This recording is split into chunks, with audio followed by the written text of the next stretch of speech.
or, you know, SPLC members, whatever the case may be, because that was trending as well this weekend. And you know what? MAGA, I'll let y'all have it. Sure. That's all Antifa. That's all SPLC. It sure enough is. How about this? Denounce the white supremacy. Denounce the white supremacy. Wait. Denounce the white supremacy. Denounce the white supremacy. I don't hear y'all. I don't hear y'all. I don't hear y'all. Yeah, they don't do that. That's wild. That's wild. So let me get this straight. When you see the white supremacists, you call them leftists and liberals, but you won't denounce the white supremacy. You won't denounce the Patriot Front. You won't denounce the Proud Boys. You won't denounce the Yahtzees on the bridge in Ohio.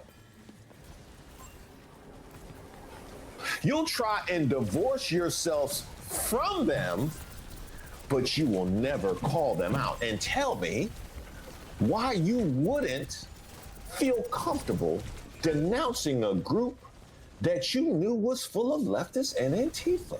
That doesn't make any sense. It doesn't make a lick of sense. That doesn't make any sense. And you know what else doesn't make any sense? You know what else doesn't make any sense?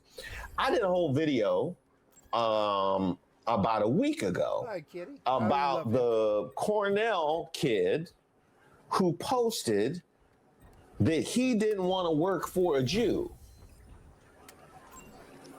which dominated X, had founders of Palantir weighing in, had people from the administration weighing in, had wall-to-wall coverage on Fox News for 18 hours. One kid making a statement to one employer.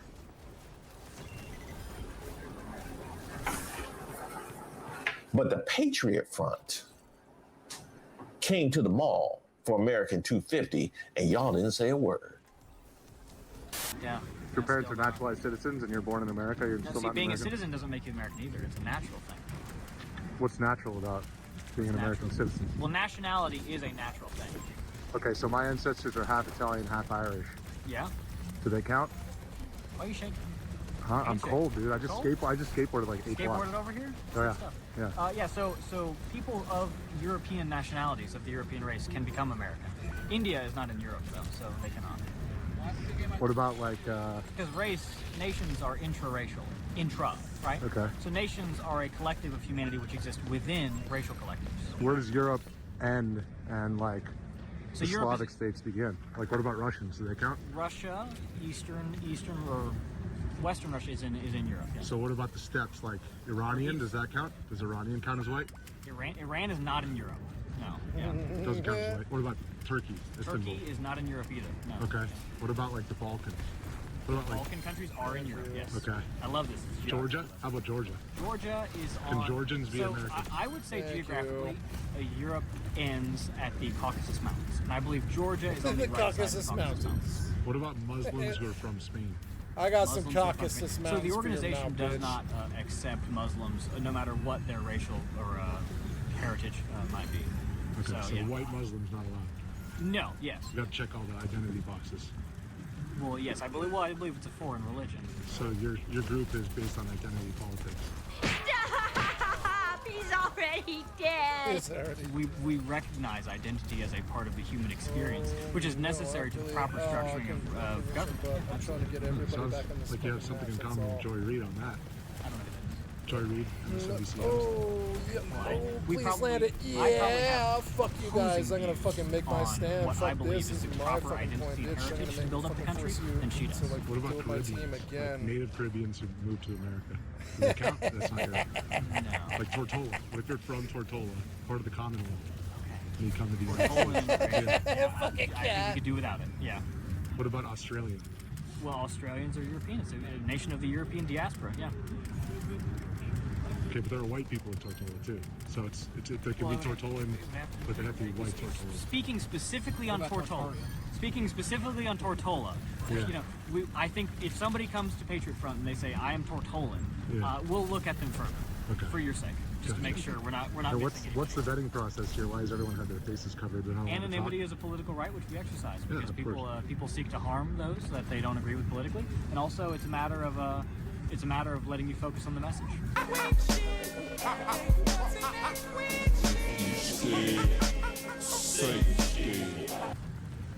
The anonymity has a long history of practice in the country. Like the KKK. No, like the Sons of Liberty, like the Boston Tea Party. Benjamin Franklin, Alexander Hamilton all wrote under pseudonyms for a time. Thomas Paine, Common Sense, written anonymously.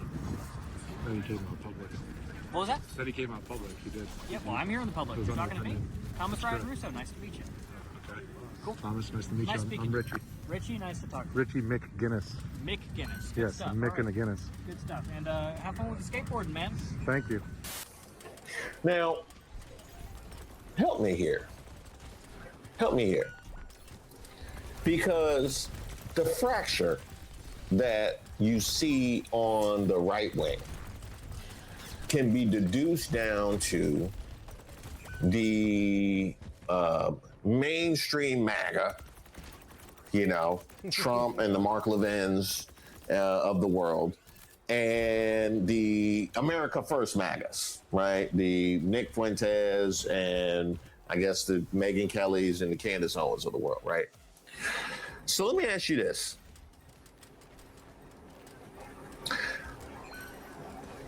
How are you going to beat the Israel First allegations like this?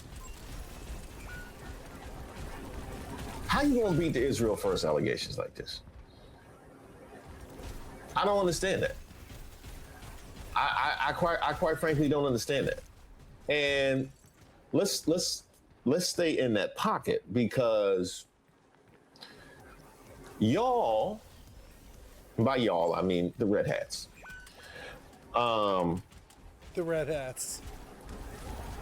Try to sorry about that. Got a phone call. Did y'all happen to see the photo of Senator Mark Kelly enjoying the World Cup in his Mexico jersey, surrounded by Mexican fans? And the MAGAs try and use that as some sort of indication of his divided loyalty. The fact that he was enjoying Mexico playing with Mexico fans. Go Shahrukh. We don't fly foreign flags in this country. There was a lot of we don't fly foreign flags in this country. Y'all had an Israeli flag on the mall during the Great American State Fair.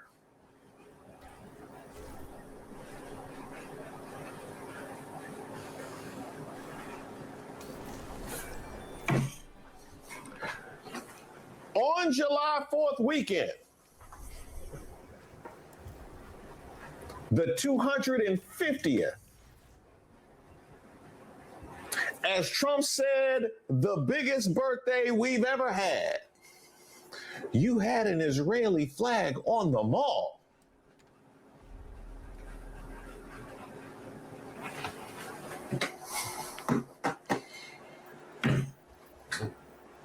Oh, yeah, you're right. You're right, Kristen. And the Confederate flags, too. Yeah, and the Confederate flags. You're right about that. You're right. Hey, Confederacy. You know what? I shouldn't even apologize to y'all because I forgot about y'all, because y'all took the L. So you should prefer that I didn't even mention y'all. Y'all took the L. Y'all like the people below the fold when we do. Marine Corps boot camp is probably the most degrading experience available to a person who does not plan on going to prison. That was an EVE Online. That sound that he's playing, it's the sound of your ships dying in EVE Online, and it's really crazy. I'm going Mercy, bitch. Yeah, let's go Mercy.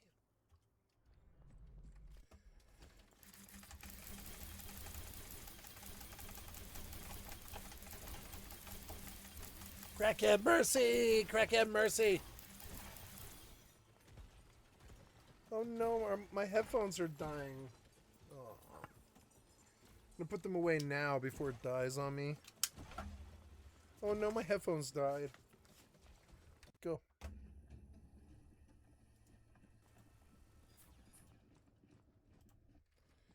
Okay, we're in this. I think. No.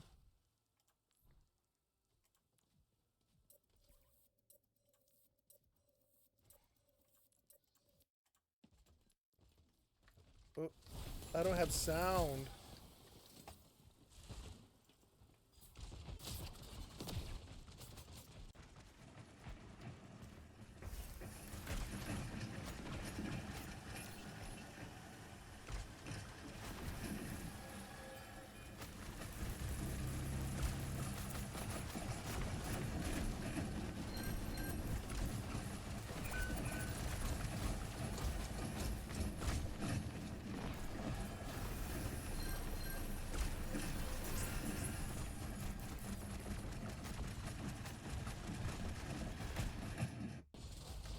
I don't have sound for this game. I'll have to restart the client. But oh well. Perception of recruit training centers on images of physical challenge and young men pushed to their limit, becoming something maybe the harder headphones than they aren't were on. before. That's what it is. The Marine Corps spends a great deal of... Sorry, I forgot that they weren't on. I'm the only one on the point is why. Yep, and then they killed them all. Nice.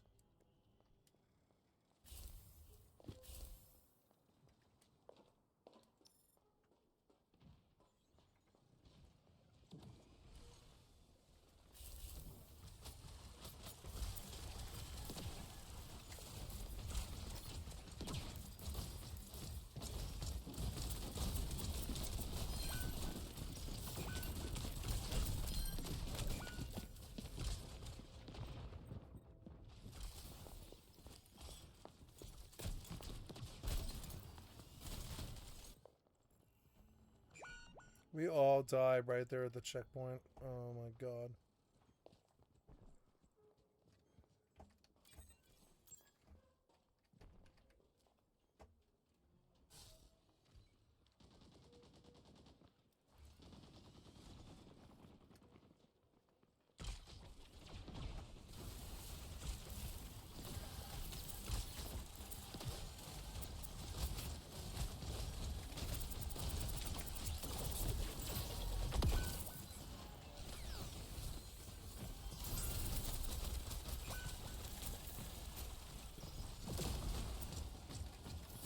money on advertising.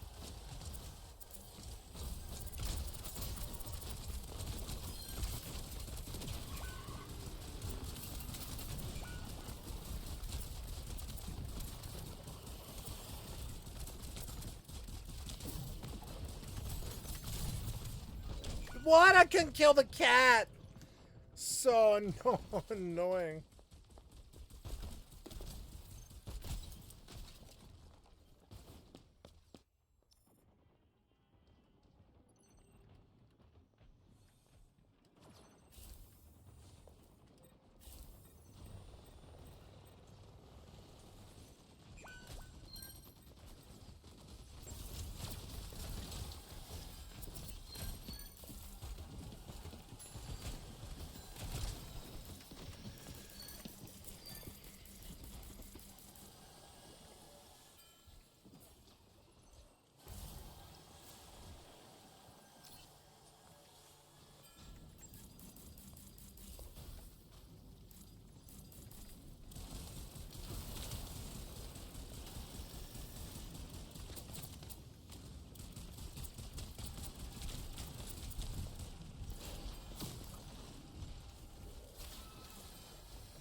Watch the whole team.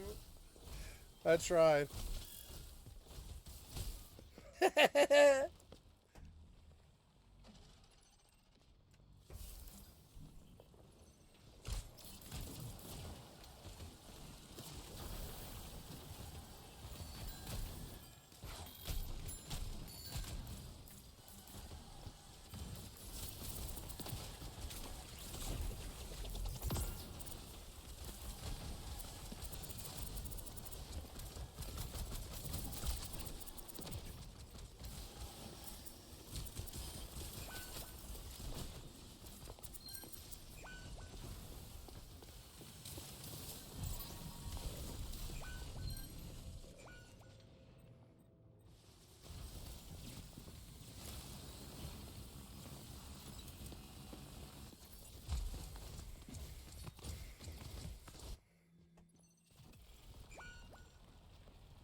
We lost, though.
Advertising to maintain this perception.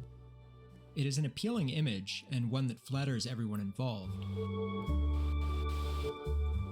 Those who have experienced it get to present themselves as having endured an almost superhuman trial, while the institution gets to portray itself as a proving ground for exceptional warriors. Most Marines are happy to leave this impression in place because it reflects well on us.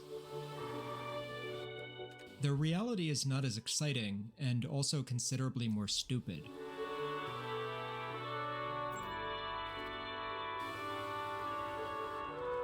Boot camp is not, for the most part, physically difficult.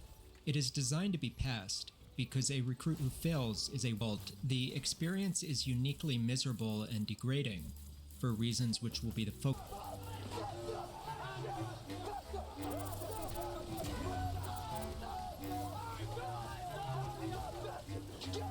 A recruit's first few days on the depot are known as receiving week. There is no training during this period, and it mostly consists of standing still while being yelled at.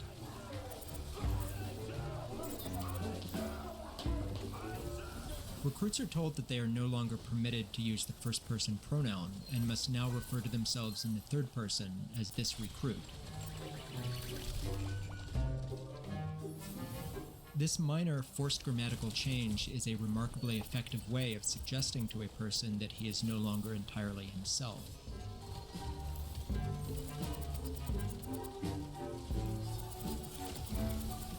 Even his call home is not really his own. A recruit lines up to make a brief phone call to his family to tell them that he has arrived alive. The words he is allowed to say are printed on a script posted on the wall, which is read aloud like a hostage statement.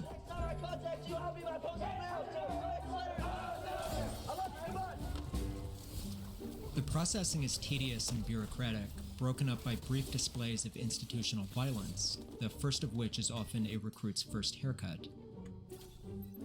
Recruits are shaved bald in a matter of seconds by civilian barbers working in an assembly line. The clippers are run over the scalp with little attention to what is on it, and a recruit with a mole or skin tag will usually have it taken off by the blades along with the hair. It is not uncommon to see recruits with blood pouring down their faces as they are waved away by disinterested barbers working at speed. Over the following days, recruits will spend most of their waking hours being moved through an endless series of processing stations designed to take a human being and convert them into a series of data points that can be tracked on a spreadsheet. Yes, sir! Yes, sir! No, sir!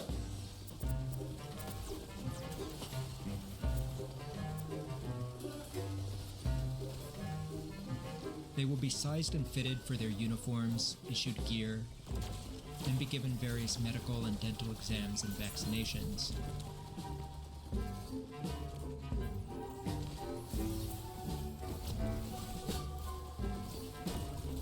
At this point, a recruit is beginning to learn something that will hold true for the remainder of his career in the military. The people with authority over him will come in two forms. The first are the military personnel, mainly drill instructors, who are selected from among the most capable Marines available and are bound by an extensive list of rules about what they may and may not do to a recruit. In practice, the requirements to become a drill instructor are not particularly high, and the rules are bent or broken at least as often as they are followed. But for the most part, the role of a drill instructor is a persona that he has been trained to perform, one which reveals very little of the real man underneath it.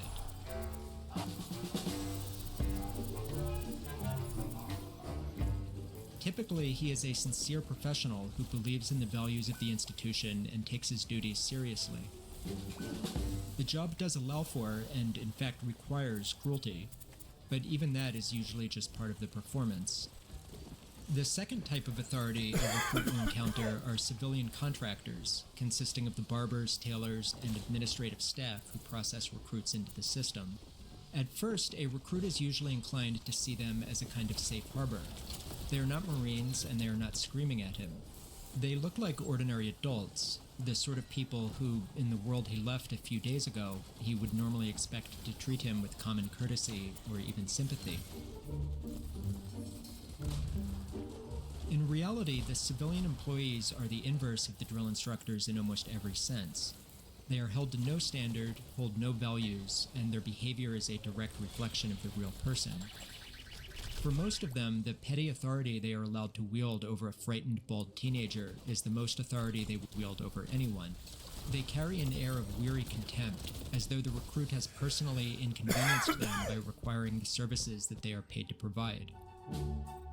To the recruit, this is the first sign of his new status. He will be routinely humiliated and treated with contempt by the most insignificant employees on the depot, and he has no recourse at all. There is no longer anyone whose job it is to care how he is treated.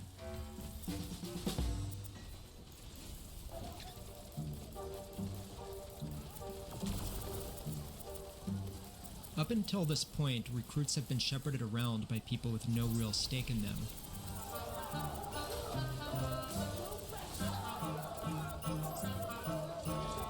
Receiving platoons are overseen by temporary drill instructors, rotated out of the standard training cycle and assigned to a lighter duty to prevent burnout. These drill instructors are correspondingly less aggressive, and a recruit who does not give them a good reason will usually pass through the first few days without much incident.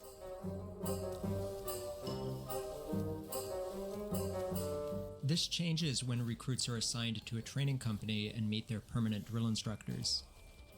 The recruits sit on the deck of the squad bay and are addressed by their company commander. My name is Captain McShane, and I'm your series commander. I will now introduce to you the drill instructors who are responsible to me for your training.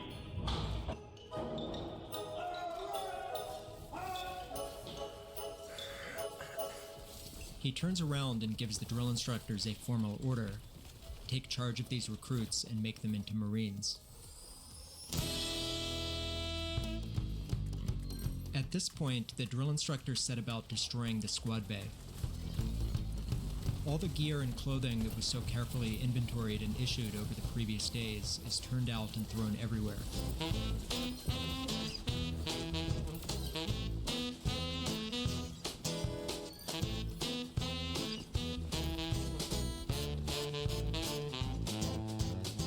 The platoon is ordered to run from one end of the squad bay to the other.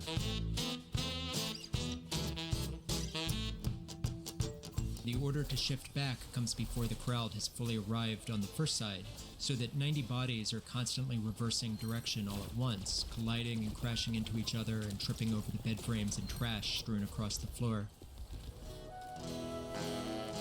Eventually, the platoon is ordered to begin gathering up the gear one piece at a time until every recruit has the issued gear back in the right quantities.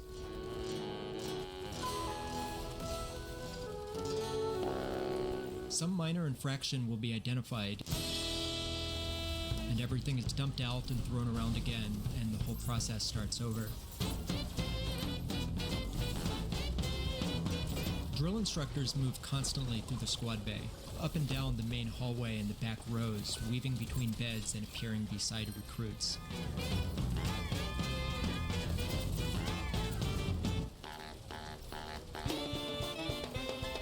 A recruit is told to pick up his bag. He picks it up and is told to dump it out. He dumps it out and is told to put everything back. He bends over and is told to scream. He screams and is told to go away. He goes away and is told to come back. He comes back and is told to pick up his bag. He picks it up and is told to dump it again. At some point, the idea of keeping up stops meaning anything. There is no longer any stable reality to keep up with.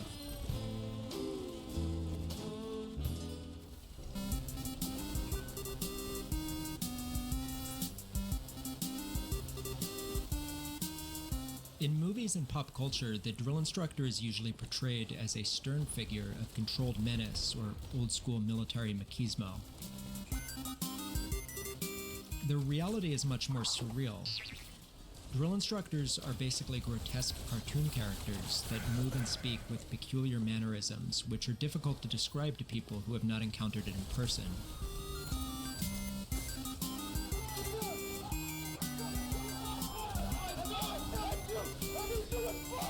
Their throat has been destroyed from months of sustained screaming. Most drill instructors have lost their normal voice entirely and are trained to speak with their ventricular folds located above the vocal cords, the same muscles used by Mongolian throat singers. This results in a low, raspy croak forced out at full volume through a throat that no longer works. This is referred to as a drill instructor's frog voice.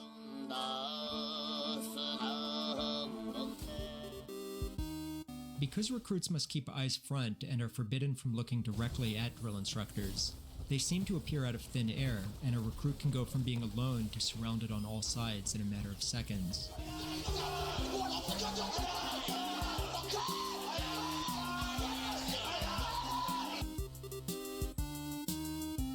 Depending on its size, a platoon will have 3 or 4 drill instructors who operate in a fixed hierarchy. At the top is the senior drill instructor. My name is Staff Sergeant Toronto, and I am your senior drill instructor. The senior drill instructor generally stays out of the day-to-day affairs of the platoon, emerging to call the other instructors away or intervene when punishments have gone on for too long. Accordingly, the platoon tends to experience him as a kind of father figure, although this is not a fixed rule. The role gives them the option to hold back, but not the obligation.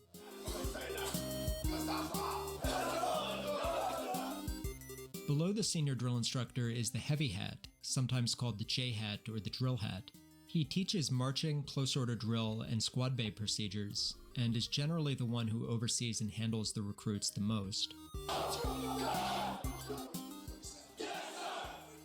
Below the heavy is a knowledge hat, who is responsible for teaching recruits the Marine Corps knowledge that they are expected to memorize and recite on command. At the bottom is the junior-most drill instructor, known as the kill hat, who is responsible for enforcing discipline and punishing recruits.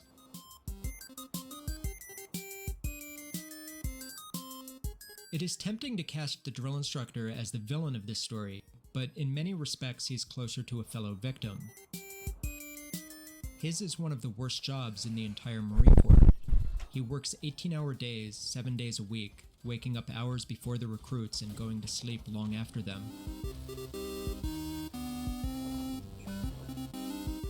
His daily responsibility is the custody of 90 incompetent and often diseased teenagers in a role that falls somewhere between cattle herder, prison warden, and special education teacher, while destroying his voice, his health, and quite often his marriage in the process. He is also under enormous pressure from above.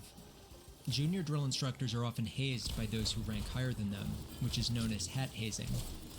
It is sometimes carried out so openly that it becomes obvious even to the recruits that their kill hat is being bullied right in front of them.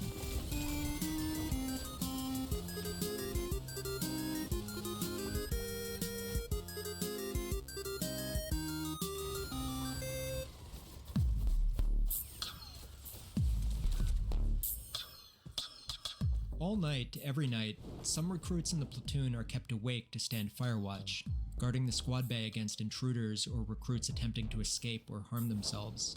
The night is divided into 1-hour shifts, and each shift consists of 4 recruits. One stands the front post near the door, accounting for who comes and goes in a logbook. The other 3 will spend their shift mopping and sweeping, scrubbing the toilets, and patrolling up and down the hallways. Those unlucky enough to be assigned Firewatch on their first night are harassed constantly as drill instructors come in and out screaming at them while the rest of the platoon attempts whatever sleep they can.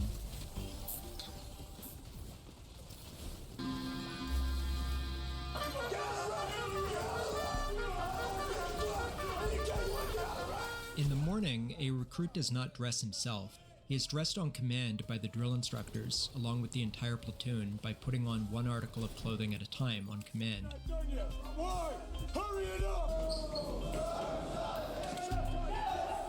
Bathroom breaks are conducted as a group on a schedule as compressed as anything else.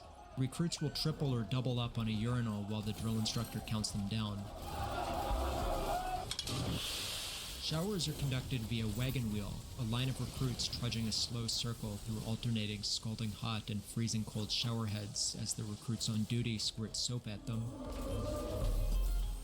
Recruits are made to memorize great volumes of material: general orders, rank structures, facts about their service rifle, Marine Corps history, all of which is referred to as knowledge. Whenever a platoon is waiting in line or gets left alone for a few moments while a drill instructor must step away, a designated recruit known as a prac recruit will lead the rest and call and response knowledge drills, the function of which is both educational and to prevent fraternization by filling all downtime with cacophonous noise. The floor, the command will change to jumping jacks. As soon as he starts jumping, the command changes to mountain climbers, then flutter kicks, lunges, and back to push-ups until the recruit is pushed to the point of total physical exhaustion. A particularly unpleasant variation of incentive training is known as a sugar cookie, in which a recruit is made to slather himself in sunscreen before being IT'd in the sand pits outside, leaving him caked in a sticky mixture of sand and sweat for the rest of the day.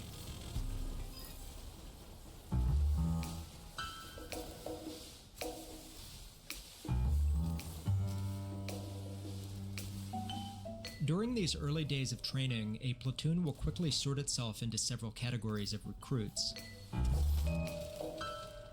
On one end of the spectrum are high performers. At the other end are those known as boogers, the weakest, slowest, or otherwise least capable recruits in the platoon. Most recruits fall somewhere in the middle. But cutting across this spectrum is another axis, consisting of those who believe the standards being enforced are real and achievable, respond by spending every ounce of effort trying to meet it, and those who have worked out that they are being set up to fail regardless of performance, that no level of effort will save them from punishment, and that the smarter option is to conserve energy and produce only the appearance of effort.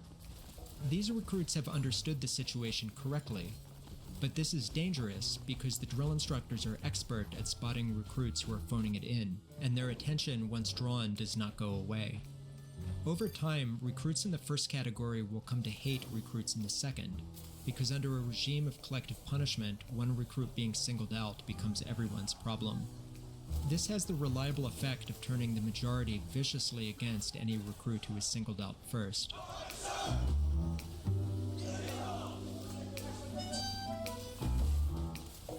In my platoon, this recruit was me.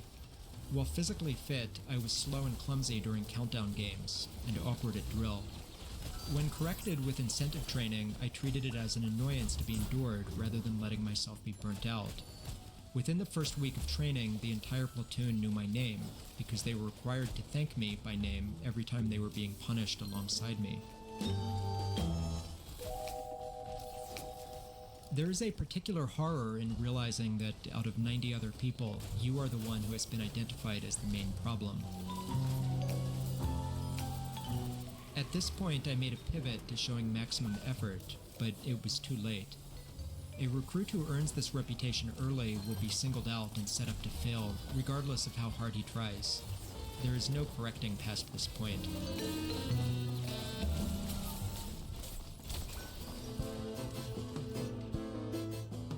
The primary thing that is built up over the course of boot camp is not strength or discipline.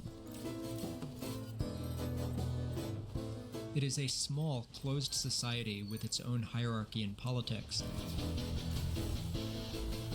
And the society it builds is a stupid one.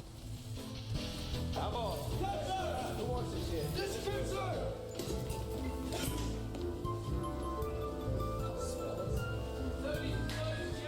During the first few days of training, several recruits will be pulled out, given titles, and set over the rest.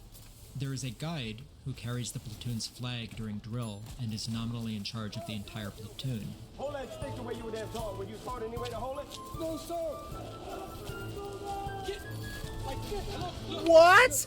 The guide is a perpetually beleaguered figurehead, held accountable for all of the failures of the platoon while possessing no means of correcting them. How you know what the freak I'm doing if you ain't freaking paying attention? Below him are 4 squad leaders, each in charge of a squad comprised of between 15 and 25 recruits. Squad leaders have even less authority, but try all the harder to prove themselves. What are you doing? Just laying your freaking head down on the mattress and sleeping? Fucking do something! They become feeble imitations of their drill instructors, permanently at odds with their own squad. What's your name, recruit? Essentially, the recruit leadership is a regime of petty tyrants, all in constant competition with one another for a chance to replace the guide, who, for his troubles, usually receives a meritorious promotion at the end of training.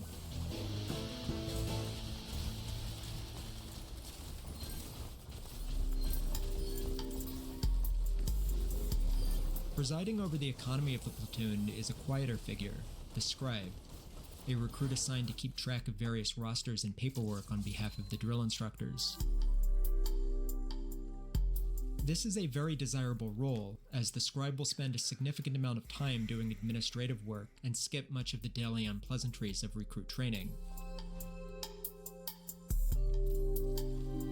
The scribe is also the only recruit in the platoon who wields any real power. He's in charge of writing the firewatch list and has absolute authority to decide who will stand watch through the night and at what time. Our scribe was a small, scrawny black kid named Burke. I hated him with a passion.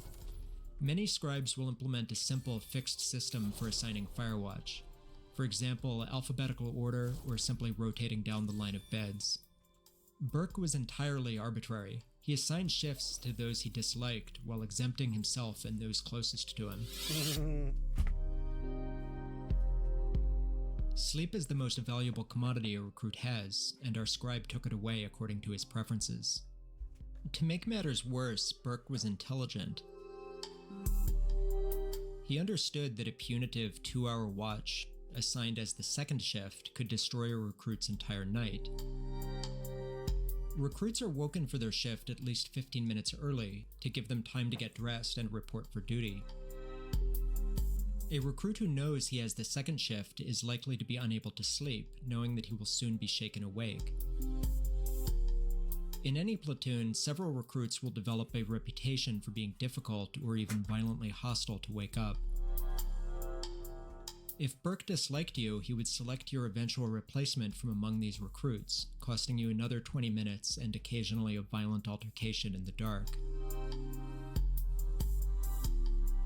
Factor in the time needed to undress and fall asleep afterwards, and this could cost a recruit the better part of 4 hours of sleep in a night. This happened to me nearly every night. Because my name was known to the drill instructors, it was known to Burke. For him, it was just a name that he knew as causing trouble somewhere in the platoon. That was enough.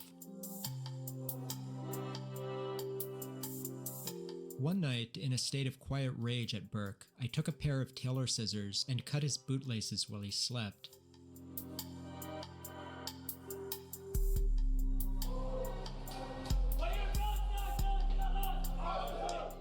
The next morning, as everyone was being dressed by the numbers, he was left struggling. Burke requested permission to speak to our kill hat and attempted to snitch. "Someone cut this recruit's bootlaces, sir." Our kill hat looked at the damage and remarked, "Huh, guess someone really hates you." Burke spent the rest of the day running around with loose boots.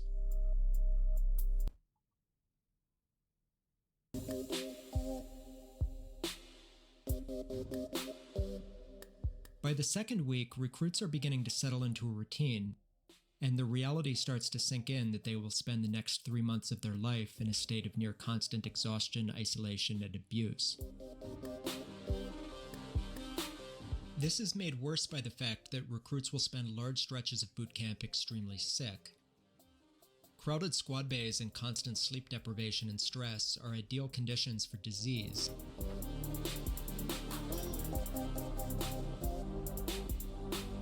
Most recruits will avoid going to sick call, both because it is seen as an admission of weakness in a system designed to punish it, and also because a recruit found too ill to continue training can be pulled from his platoon and transferred to a medical rehabilitation platoon before resuming training, adding weeks to his sentence.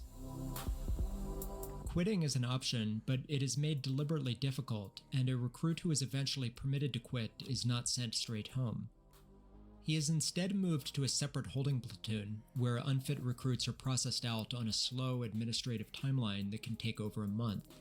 Both medical rehabilitation platoons and separation platoons are notorious as stagnant, depressing places held to the same discipline but without any purpose. Recruits in these platoons are held there indefinitely while being treated just as poorly as when in training, minus any of the structure or forward momentum that makes it bearable. Hi, sir. The calculation for most recruits ends up being pretty simple. Endure what is offered or risk extending it.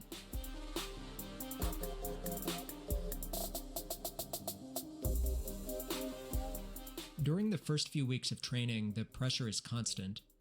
Under these conditions, the personality contracts into something small and defensive, concerned exclusively with avoiding attention and surviving until lights out.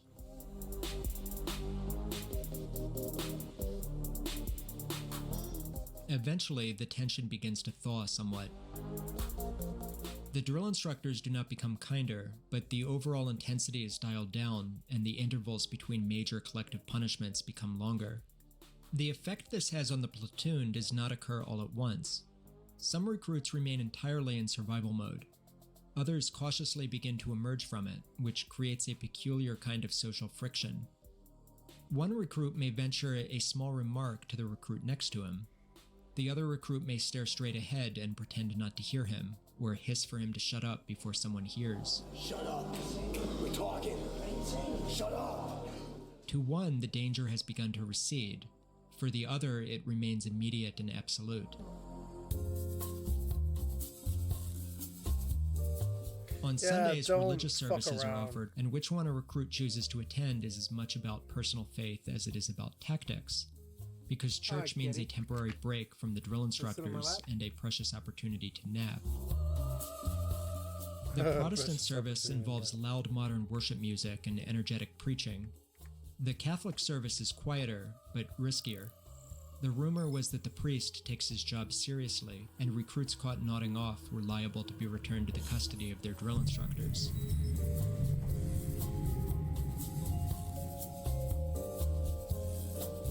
At the time, I was not religious, and on my first Sunday, I chose to go to the Buddhist service because it had the reputation for being easiest to sleep through.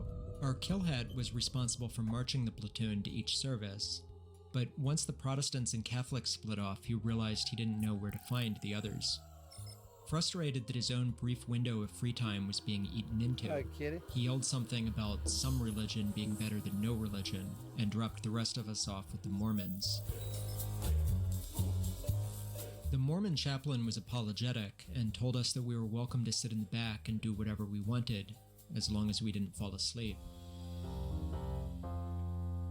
By this point, I was sick, miserable, and largely hated by the rest of my platoon. A recruit who is targeted early can fall into a death spiral. The constant punishments create exhaustion. Exhaustion leads to more mistakes, and mistakes mean more punishment. I sat in the back of the service, hacking my lungs out, and drafting a pessimistic letter back home. One of the recruits who got stuck in the Mormon service with me was named Olivas. At some point, he slid next to me and slipped me a Hall's cough drop. In the economy of boot camp, these are worth their weight in gold. We talked quietly for a while, and at some point I must have asked him why he was being nice to me. He told me that he saw recruits way worse than me who were flying under the radar. I learned he was racked next to a recruit named Green, who he had a particular disdain for. Eventually, he said, they'll figure out who the real shitbags are.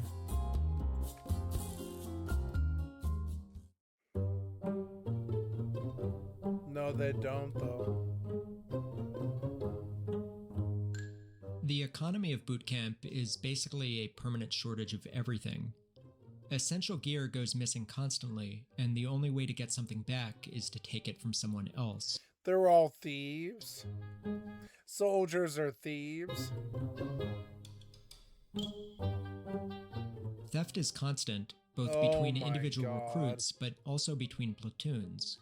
Drill instructors will frequently raid other squad bays in a continuous game of musical chairs so as not to be the ones caught missing something during an inspection.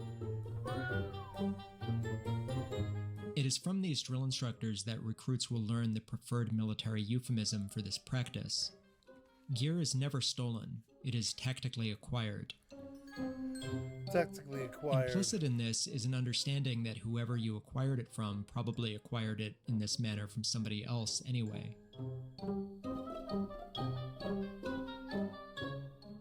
A common saying in the Marine Corps is that there is only one thief in the Corps. Everyone else is just trying to get their stuff back.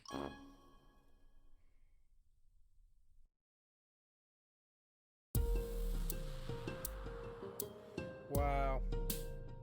Through a combination of getting to know the recruits in my immediate vicinity while at the same time doing whatever I could to show more visible effort, I slowly began to salvage some of my reputation. The drill instructors no doubt noticed this, but they did not care. A recruit who earns their attention early will never lose it, and I continued to be singled out and IT'd as much as anyone else. But true to what Olivas had predicted, the platoon was beginning to identify other problem recruits, and the abuse was being distributed more evenly among us. The recruits closest to me in the squad bay were beginning to learn that, whatever my deficiencies as a recruit, I at least had a sense of humor and didn't complain much. This carries a fair amount of social value in an environment where everyone is miserable, and so my standing began to improve somewhat among the recruits closest to me.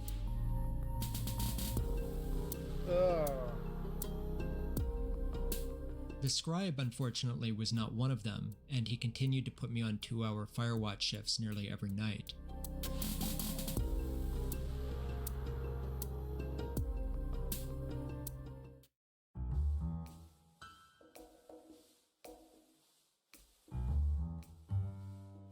Eventually, recruits who have lost the word I will begin thinking and speaking as we, and as the weeks pass, a collective platoon identity will develop. Pride and shame stop being an individual currency and start attaching to the platoon's reputation as well. A platoon is one of 6 that make up a training company, who train on the same schedule and sleep in adjacent squad bays close by. Why? Contact between platoons is almost non-existent. For most of training, the other 5 exist entirely as background extras, identical bald heads glimpsed a few meters away but never spoken to. The company commander grades all platoons against each other on metrics such as drill proficiency and physical fitness. The highest scoring platoon will graduate as the honor platoon, which carries no material benefit for the recruits, but nonetheless reflects well on their drill instructors.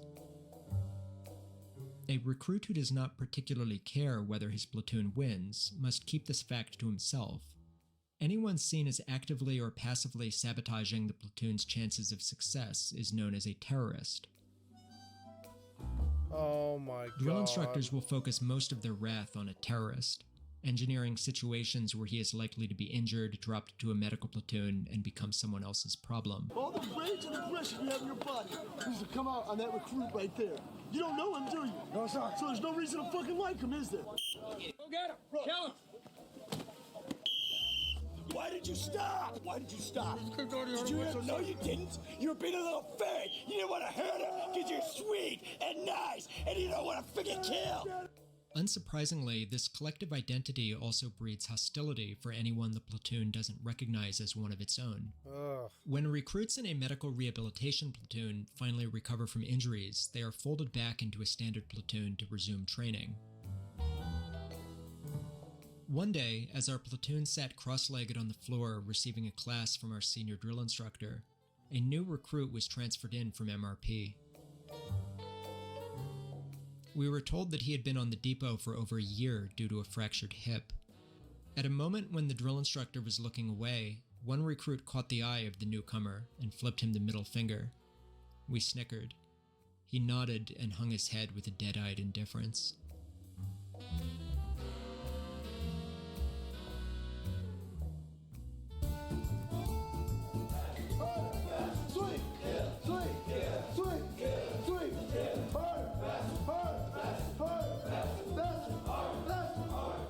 By the end of the first month, many of the indignities of boot camp have begun to feel normal.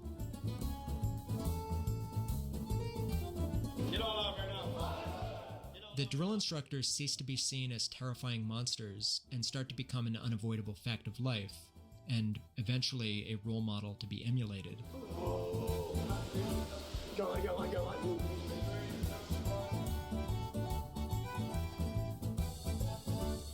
Because Marine culture passes slang down through generations, drill instructors speak with a bizarre mix of hyper-specific military jargon and acronyms and strangely preserved slang from many decades ago, all of which is picked up and emulated by their recruits. Stapler. Yes, sir. Mission accomplished, aye, sir. What? Mission accomplished, aye, sir. A loose thread sticking out of a uniform is called an IP, which stands for Irish Pennant. IPs are also said to be terrorists because they sabotage uniform inspections. A recruit who marches with an uneven, bouncing gait is told to stop diddy-bopping.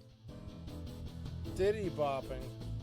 A slow or weak recruit is said to be heinous, which many recruits and in fact drill instructors have misheard and will continue to mispronounce as anus for their entire career. When giving direction, a drill instructor may remind recruits that it would behoove you to listen closely, which is also frequently mispronounced or typed in written orders as it would be who of you. A perfectly made bed or starched and ironed uniform can be said to be either squared away or tight. A flawlessly executed drill movement is also tight. Anything a drill instructor thinks looks cool, for example a Punisher skull tattoo overlaid with the American flag, is also said to be tight.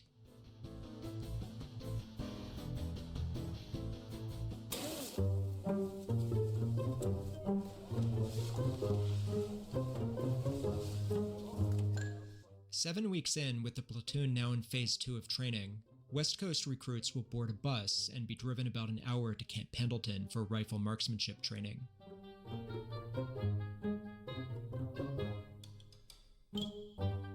While at Pendleton, the squad will stay in a new squad bay with new rackmates.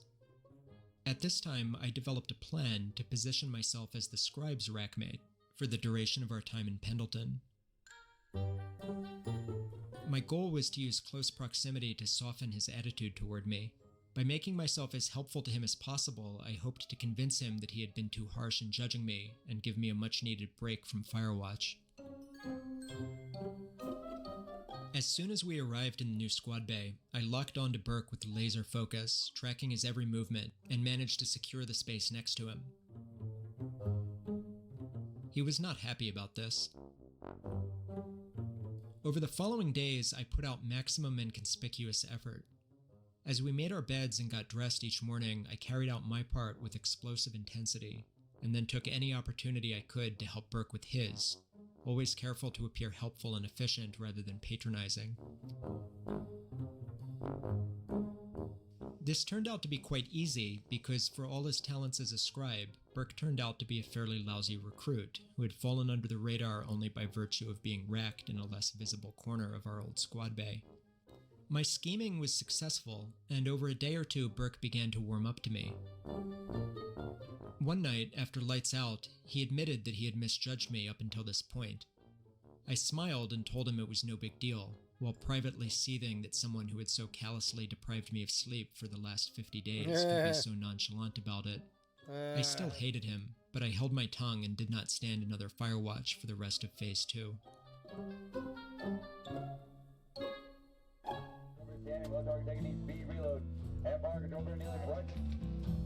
Over the next several weeks, recruits will spend most of their day out on the range, learning to shoot their rifles. By the standards of boot camp, it is a fairly laid-back time. There are obvious risks in providing 600 exhausted, depressed recruits with live ammunition. Accidental discharges are not uncommon, so to keep stress and confusion to a minimum, drill instructors are kept away from the range, and the marksmanship instructors generally treat recruits gently. I mostly remember the range from a quiet but persistent fear that several of the recruits walking around with me carrying loaded rifles might fit the profile of a mass shooter. One of these was Recruit Meckler, a notorious terrorist from one of the other platoons, whose name and reputation had already spread to ours. Meckler was very intelligent, but also arrogant and spiteful, and it soon became very clear to me why his platoon loathed him so much. Still, he was interesting to talk to, and although our personalities did not mesh, we seemed to develop a kind of begrudging respect for each other. At one point, while talking about the lives we left behind and what we would do during our 10 days of boot leave upon graduating, I made some offhanded comment about how I'd probably need to take a sheet of acid to process the trauma of it all, to which Meckler responded with an unprompted lecture about the effects of LSD on the brain. Lunchtime on the range comes in the form of a packed brown bag lunch known as a bag nasty, which contains a ham sandwich, a hard-boiled egg, a fruit, packets of ketchup and mustard, and a juice carton.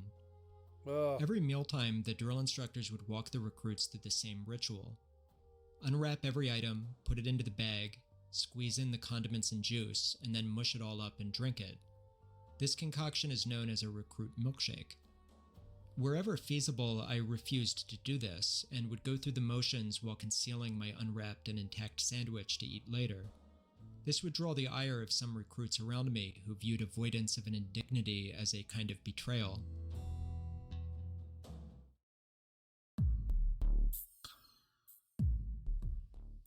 One night, while in my rack a few minutes after lights out, I heard my name screamed out from the quarterdeck. Still in my underwear, I was taken to the senior drill instructor's office and placed at the position of attention before him. He interrogated me about what I had talked about on the range that day, and it soon became clear to me that Meckler, in a bid to curry favor with his drill instructors by proving how seriously he took military law, had reported me for my comment about taking acid. Admitting to drug use in the military means automatic separation. I was terrified, but was able to keep my bearing and stuck to a single talking point. This recruit believes that all recruits present understood it as a joke, sir. But if Recruit Meckler did not understand it as a joke, this recruit acknowledges that he did the correct thing in reporting me. My senior drill instructor stared me down for a while, and then dismissed me with a stern reminder to be more careful what I said around people from now on. Before I left, he called me back one last time and gave me a final piece of advice. You will meet many, many Recruit Mecklers in the Marine Corps. During rifle training, the company is split in half. In the morning, one group will shoot, while the other is marched 500 yards down range to work in the pits, where they will spend the next 5 to 6 hours raising and lowering targets, marking hits, and repairing damage in between volleys. What? Work in the pits is chaotic and miserable. It is hot, bullets whiz a few feet over your head continuously, and the sliding frames used to raise and lower the targets are cumbersome. That's what they actually do? The targets are old and in a state of near total deterioration. Telling a miss from a hit on a shredded area of target is guesswork, and generally a recruit's score will be a complete fiction. Whether he passes or fails will come down to how charitable the recruit responsible for his target was feeling on that day. All the traits that this crew believes he learned in the pit is honesty and integrity, sir. Yeah, I mean, one would hope so. One of the better jobs a recruit can have while in the pits is pasty duty. Whenever a target is hit, recruits patch the bullet holes using small stickers known as pasties. They come in 2 colors, matching the white and black regions of the target. Recruits working the targets will shout out for whichever color they're running low on, and the recruits on pasty duty sprint down the line to hand them out. By this point in training, recruits with a knack for mischief will have discovered one of the rare pleasures of boot camp. You can often amuse yourself by behaving extremely stupidly, and everyone will assume that someone is forcing you to do it. My partner and I on pasty duty conspired to split our inventory so that I carried only the white pasties and he carried only the black ones.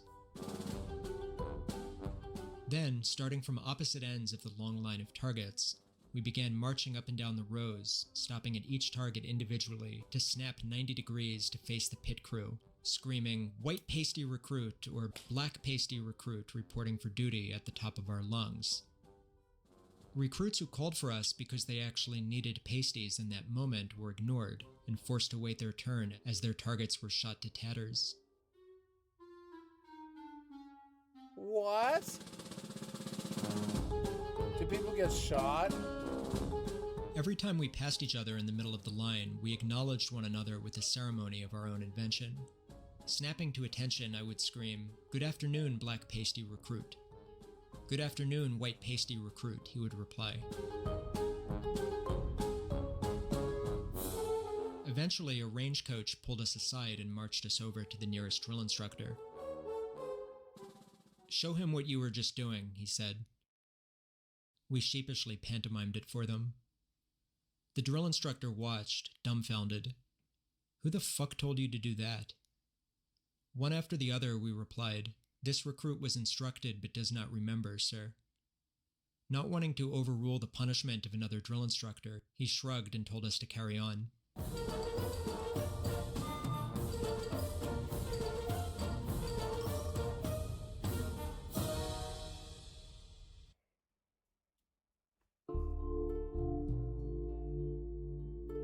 On the night before we left Camp Pendleton, we lay in our racks at the position of attention, waiting for our knowledge hat to give the order to tuck in for the night as he paced up and down the rows delivering a motivational speech in the dark.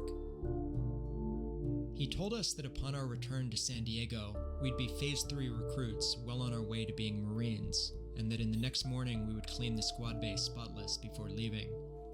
A Marine, he said, always leaves things in better condition than when he found it. From my bed, I called out into the dark, "Accept Iraq, sir." At this time, the country was still in the middle of a bloody civil war following the withdrawal of US forces. Everything went completely still.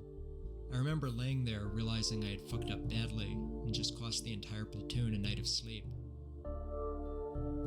After what felt like an eternity, the drill instructor scoffed. "Yeah," he reminisced, "we fucked them up real good."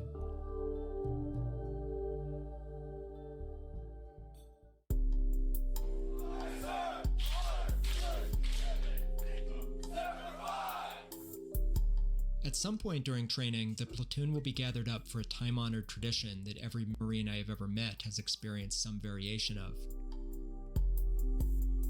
The particular details always vary, but it involves an announcement of a major terrorist attack and subsequent declaration of war on ISIS, Iran, North Korea, or whichever geopolitical adversary happens to occupy the current news cycle.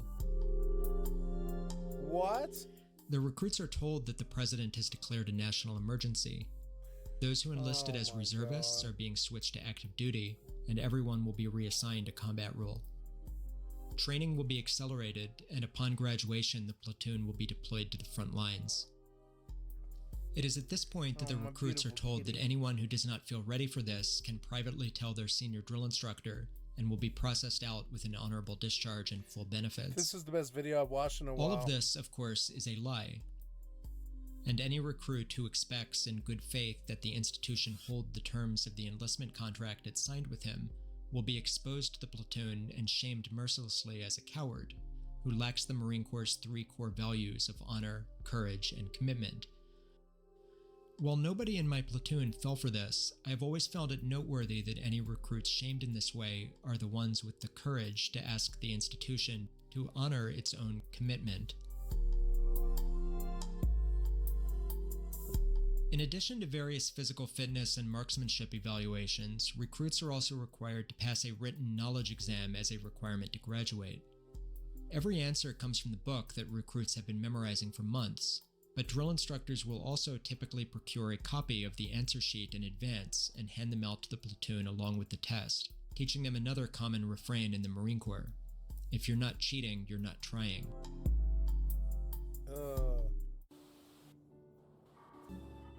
The final weeks of training go by quickly. They are just as... Let's go ask the AI a question. I just heard about this Marines quote, if you're not cheating, then you're not trying. Does that also apply to video games? Could one not extrapolate that a bunch of cheaters in video games are also Marines?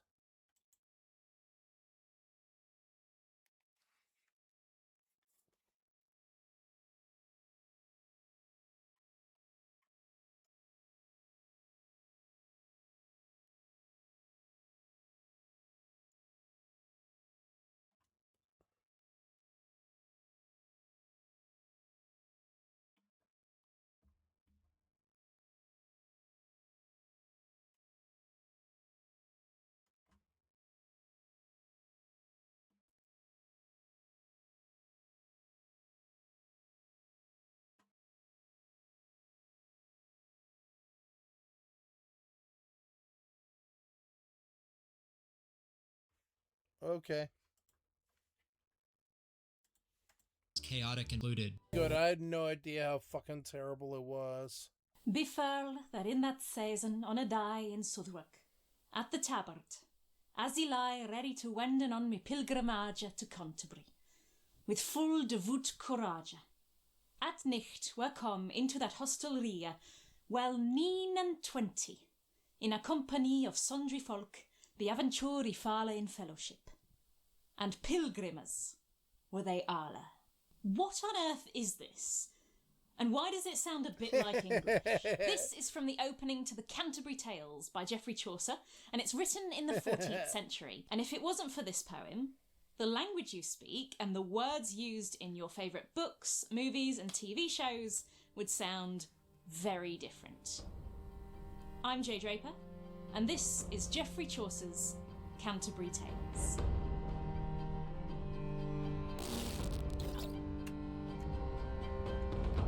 In his story, a group of pilgrims are setting off to visit a shrine at Canterbury Cathedral, and they set off from a pub in London called the Tabard.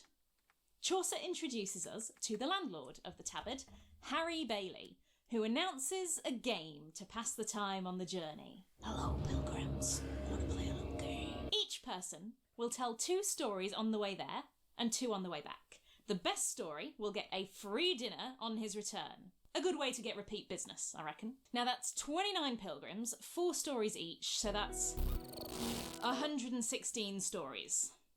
So, you'll be happy to know you don't have to slog through all of them to read the Canterbury Tales. Even Chaucer only manages to finish 24 of them. In fact, he gives up on writing this before they even make it to Canterbury. So, for all you writers out there that have a half-finished novel in a drawer, take heart. Chaucer never finished his main work, and he's the father of English literature. His characters come from all different walks of life, like a fellowship of the ring.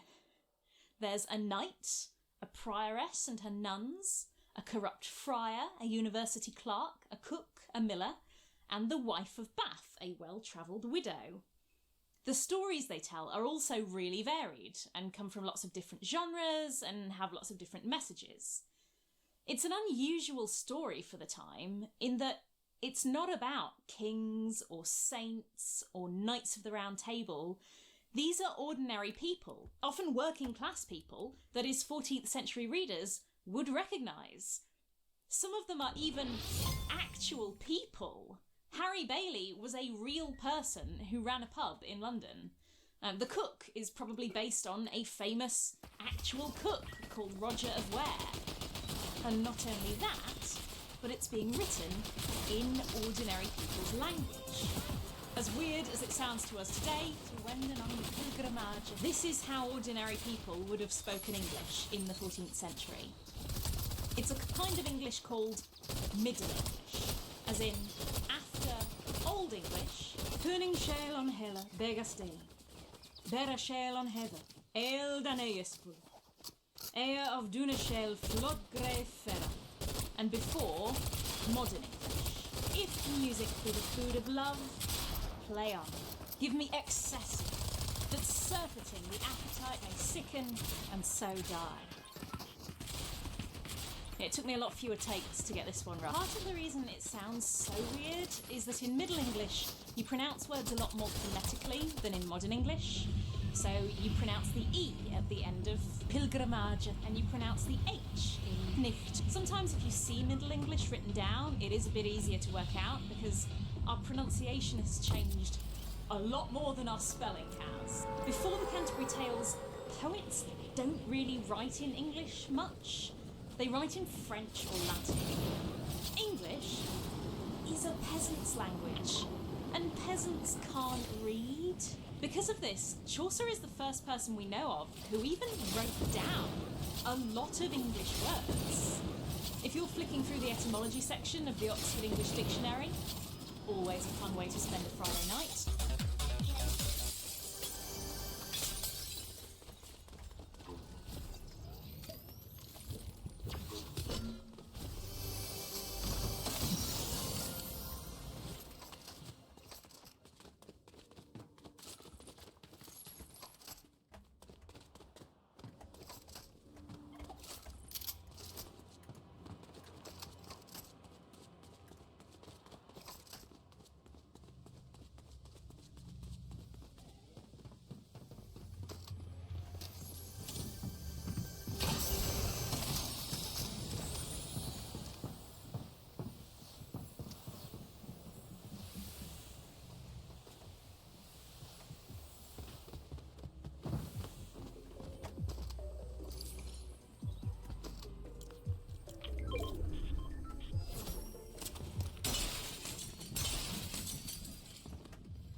see him everywhere. Acceptable, alkali, altercation, amble, angrily, annex, annoyance, approaching, arbitration, armless, army, arrogant, arsenic, artillery. The first person we know of who wrote them down was Chaucer. Now, if this was all Chaucer did, then he would be mentioned in a lot of historical footnotes, and he would be interesting, but he wouldn't be influential. If history had gone down another trouser line, then perhaps people would have read Chaucer and gone, yeah, that's fine, I guess, and then gone right back to writing in French. What gets him the rest of the way, the reason he's had such a huge effect on the history of the English language, is also being super popular. The Canterbury Tales is wildly popular in its day. We have a huge number of copies that survive from his time. 83! It doesn't sound like a lot, but bear in mind that this is before the printing press comes to England, so every single one of those 83 copies has to be written out by hand. So luckily, Chaucer isn't relying on huge sales to live off. He has a wealthy patron called John of Gaunt who basically gives him money to live off while Chaucer writes his poems. This is pretty common in the medieval period, and it's seen as a way of enhancing your own social position. Only cultured and sophisticated people would surround themselves with good artists. You want to bring back English traditions? Become a patron. In fact, the Canterbury Tales is so popular that even 100 years later, when the printing press comes to England, one of the first books off the press is the century-old Canterbury Tales. Before the printing press, if you want a single copy of a book, you have to write out the entire book, by hand, one word at a time. The printing press, and movable type especially, makes the act of publishing a book cheaper and faster, and suddenly you can do all sorts of things you couldn't do before. You can have newspapers, which have to be written at short notice. You can have revolutionary pamphlets, which can be made by someone who doesn't have the resources of a whole monastery of monks writing your words out for you. Which means you can have revolutions. But the press isn't universally hailed as a great idea. Whenever a new technology appears, there are people who are wary of it. And that brings us to the sponsor for this video, Kids These Days. Some people thought that copying books out by hand builds character. A man called Johannes...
Oh, fuck you.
writes, Brothers, no one should think or say, why do I have to wear myself out writing by hand, when the art of printing has brought so many books to light, so that we can cheaply put together a great library?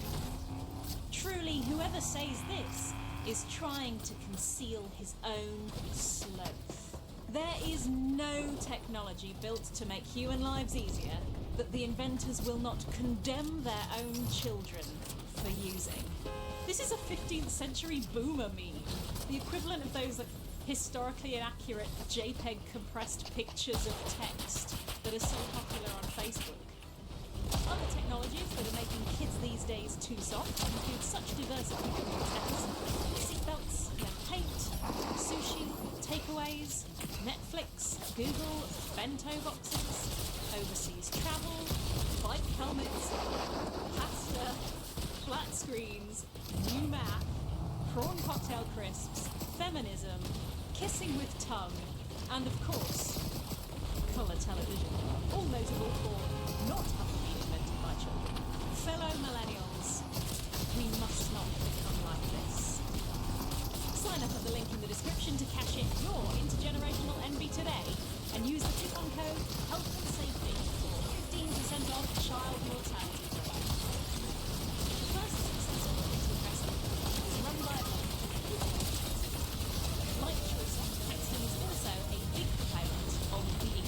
Oh yeah, we fucking got it.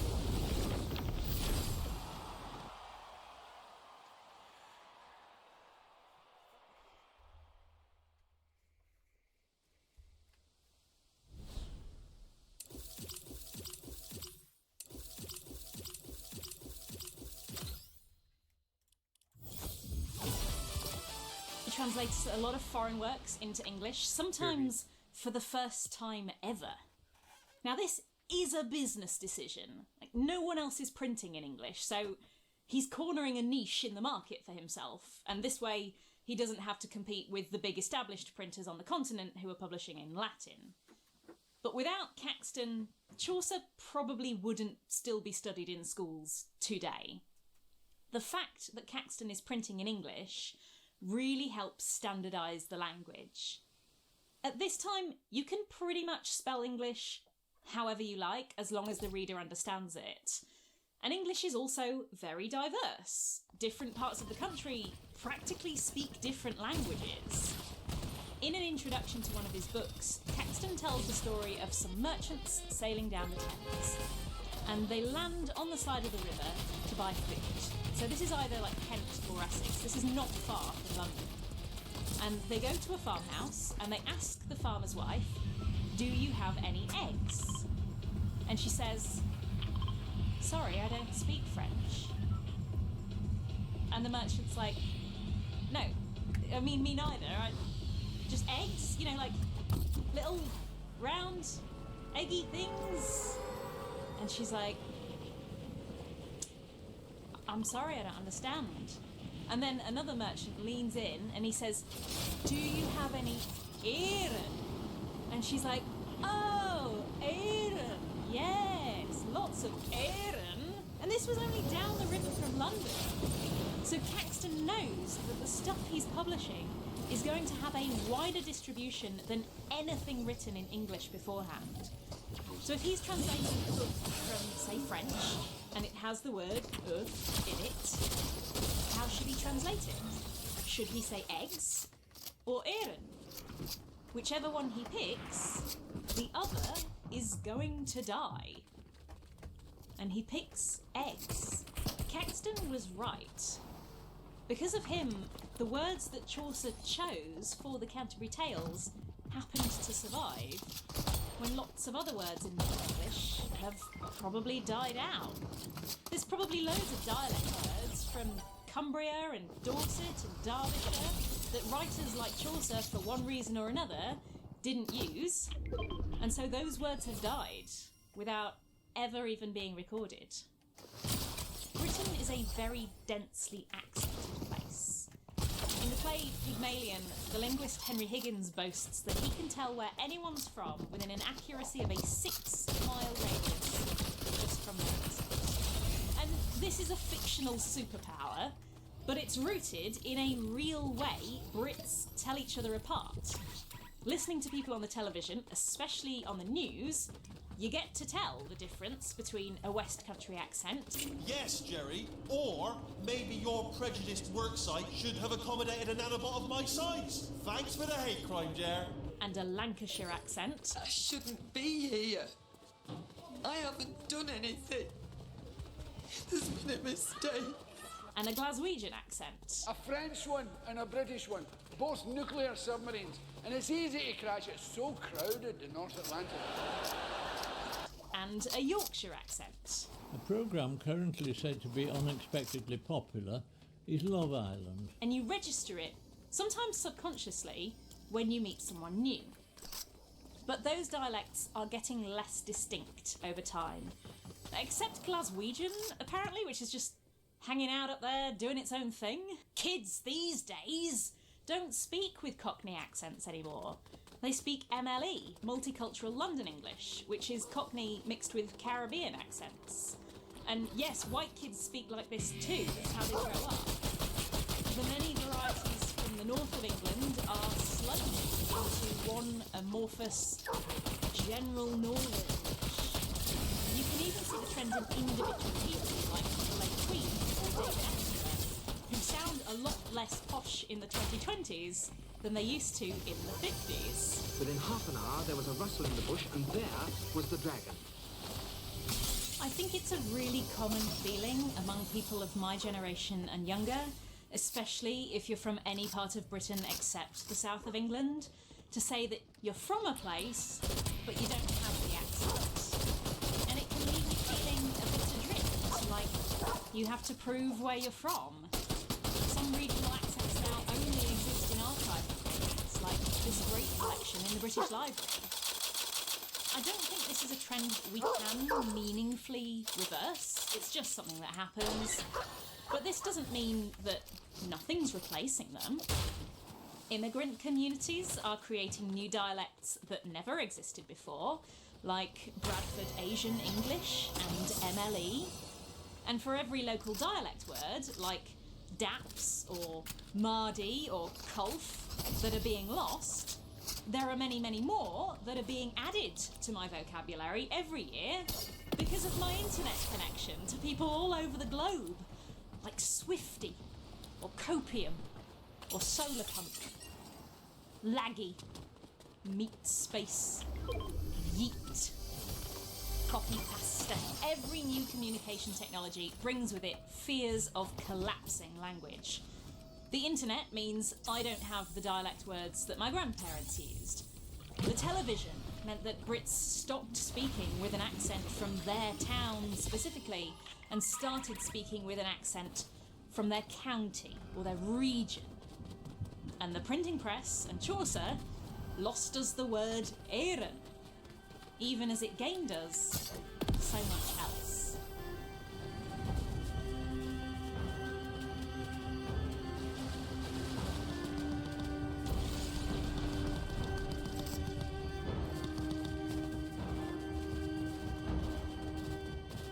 Thank you very much for watching. I would particularly like to thank the Professor Emeritus of English from Calgary University, Murray McGillivray, for his rendition of the first 541 lines of the Canterbury Tales in Middle English, which is where I got the pronunciation for the intro to this video.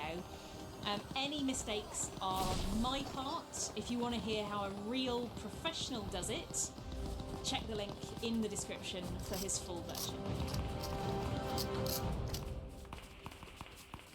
You know, wimples aren't sexy anymore. We honestly need to bring wimples back. Like, doesn't it look amazing? Historical dramas need to, like, stop being cowards and put their sexy female leads in wimples. Don't just put someone in a wimple because they're uptight.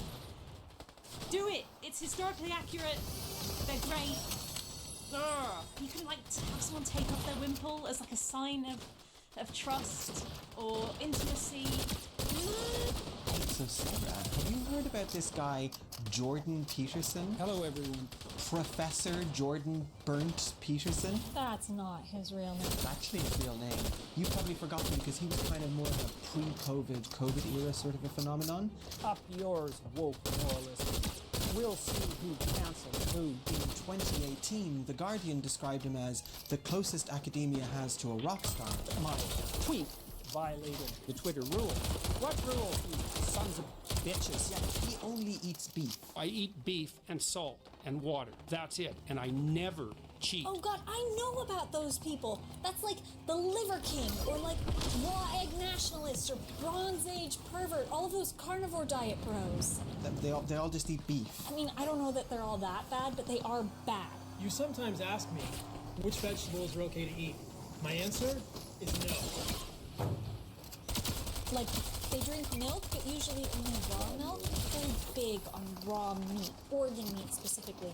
A lot of liver and testicles. They kind of revel in the grossness of recording themselves on social media eating raw eggs or something.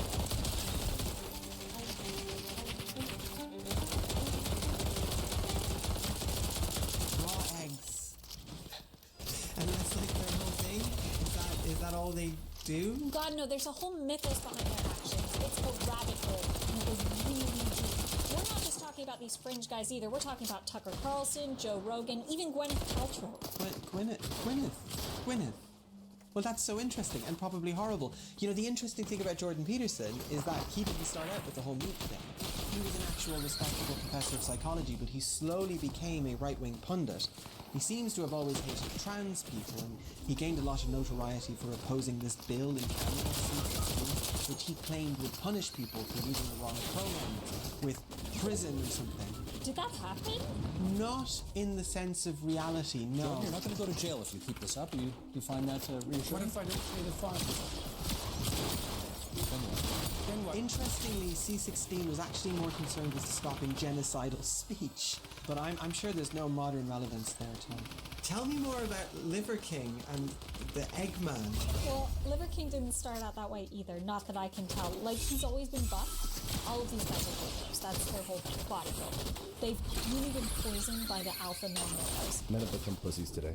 Liver King says he got bullied as a kid, and rather than seeing the bullies as the problem, he saw his diminutive size as the issue. So he spent his life getting big. But before he was the Liver King, he was a pharmaceutical sales rep. And then he worked for his wife's dental practice. He only became the Liver King when he and his wife started selling their own supplements online. Wild. I'm just looking at him now. Gosh, he's an imposing figure, isn't he? He kind of looks like a hipster rhinoceros. That's his whole marketing ploy. If you want to look like the Liver King, all you have to do is eat a ton of raw meat, stop eating vegetables, and also take his proprietary supplements. And is that true? Is that all you have to do? No, of course not. He's a grifter. Peterson's a grifter too! You know what? This is going to take some explaining. The briefest of brief histories on Jordan Beef Eaterson. We'll see who cancels who. We'll see who cancels who. We'll see who cancels who. We'll see who cancels who. We'll see who cancels who. He was a professor of psychology, and then at some point he turned evil and became a conservative talking head. I don't think we need to waste too much time on details. If you've come here already knowing about Jordan Peterson, then you're just waiting for the bit about the benzo coma in the experimental facility in Russia. And if you come here knowing nothing about Jordan Peterson, now you're just waiting for the bit about the benzo coma in the experimental facility in Russia. We'll get there. I mean, I guess some details are important. His PhD was on the psychology of addiction. That's gonna hit you in a moment. And he's always hated trans people. Just look at the way he says Elliot Page. Elliot Page. But he's not just a strange name. As we'll discover, his busy little fingers are in a bunch of conservative little pies, and his role in the fascist ecosystem goes way beyond just being an internet lolcow in an eccentric suit. And there is an aspect of Peterson that somehow, despite all the coverage and debunking and analysis and fawning and interviewing, still gets overshadowed. His terrible, terrible health. I was fainting 5 or 6 times a day. I had gastric reflux disorder. I was freezing cold for about a month. I couldn't get warm no matter how much I wore. And I was snoring quite a lot. I couldn't stand up without fainting. Both hands and my feet were like completely numb. I don't think I slept at all for something in the order of 3 weeks. There's more if you can be bothered to dig. Peterson openly and relentlessly talks about his health issues, especially, and maybe this is refreshing, his mental health issues. And I've had depression since I was 13 probably, and very severe. I do want to reassure you, I'm not going to laugh at anxiety and gastric reflux disorder. We have nothing but sympathy here for people with weird, seemingly unrelated and unrelenting symptoms, especially when those symptoms are coupled with something like depression. That's not why Peterson's health is worth talking about. His health is worth talking about because from quite early on in his new career as a talking head, Professor Peterson takes a notably hostile position to the science of nutrition, to medicine generally, and oddly for a psychologist, to adopt a particular hostility towards pharmacology, as we'll see. But in order to understand that, we need to talk about Michaela.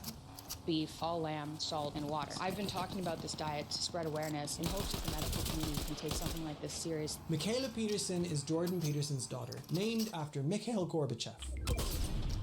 Because of course. I wanted to name our kid Ho Chi Minh.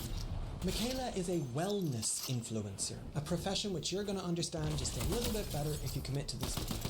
In her dad's book, 12 Rules for Life, there's a whole bunch of print space dedicated to Michaela and the buttload of health issues which she has suffered from birth. These issues also seem to be vaguely in the domain of autoimmune responses, fatigue, dietary and digestive stuff, but in Michaela's case also organ and bone issues. Her father claims he always suspected the ultimate cause was dietary. And my wife always had a suspicion that this was dietary related. Why?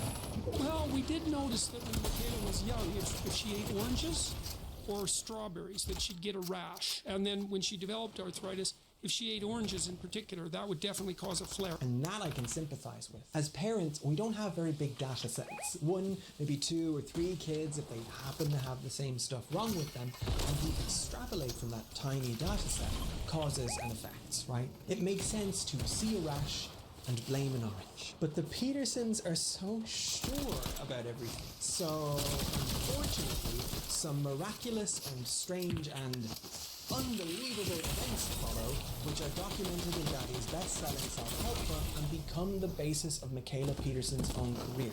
And all of these events fly in the face of the commonly accepted consensus on diet and nutrition. Michaela took up increasingly restrictive diets. First she cut out gluten, then she stripped that back to just meat and greens, and ultimately she restricted her diet to only eating beef and salt and water. She claims to have come to that diet entirely on her own, but as it happens, there was already a thing called the carnivore diet. A thing which, owing to its near total restriction, fits most food conspiracies and is therefore theoretically applicable to any unexplained dietary issues. Look, let's say if we just believe Michaela, well, then the results of this diet were astounding. The itch went away and my joints started to feel better. 4 weeks after that, I stopped crying in the morning. And 5 months after that, the anxiety lifted and I was back in what I felt was heaven compared to how I'd been living. Everything from her chronic fatigue to her digestive pains to her anxiety and depression, all vanished. Also gone was her bone degradation, which had been so bad that she needed a hip replacement at 15. It seemed that just eating beef and salt had the power to cure the otherwise incurable. So I guess it was probably just a matter of time before Peterson the Elder adopted the diet himself. And I never cheat. Once again, the results were unbelievable. I started waking up in the mornings. Oh, look at that, I'm awake in the morning and I'm clear-headed and things aren't gloomy and horrible. And my psoriasis disappeared. And I had floaters in my right eye and they cleared up. If Peterson had started with a prolific set of horrifying symptoms, he now had an even more prolific set of amazing cures. I stopped snoring the first week. I thought, what the hell? That's supposed to be associated with weight loss. He's very invested, by the way, in monitoring weight.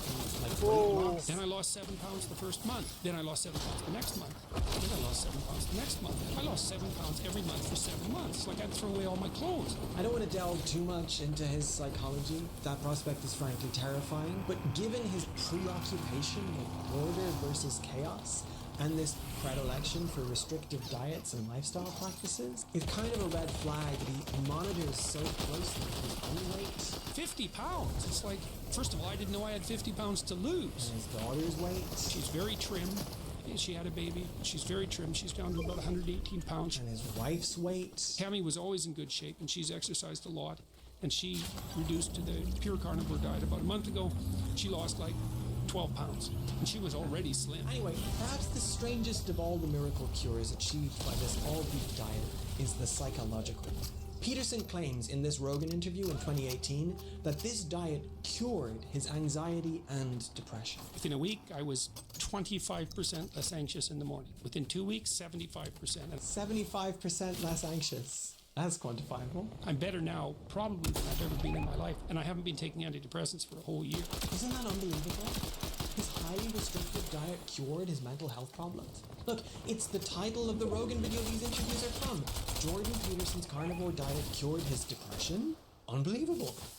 That's really difficult to believe. So I asked my doctor to increase the benzodiazepine dose, but what seemed to happen as a consequence of that was that I just got more anxious. I developed symptoms that I now recognized were associated with its use, like a feeling of detachment from people around me, people I love, some decrease in the ability to experience joy. This is exactly that time period. In this version of the story, in this candid interview between the two Petersons, the depression and most certainly the anxiety never went away. This was the time in which Jordan Peterson's addiction to benzos was at its worst. I stopped taking them entirely and tried ketamine, which is a treatment for depression. Well, neither of those were a very good idea as it turned out.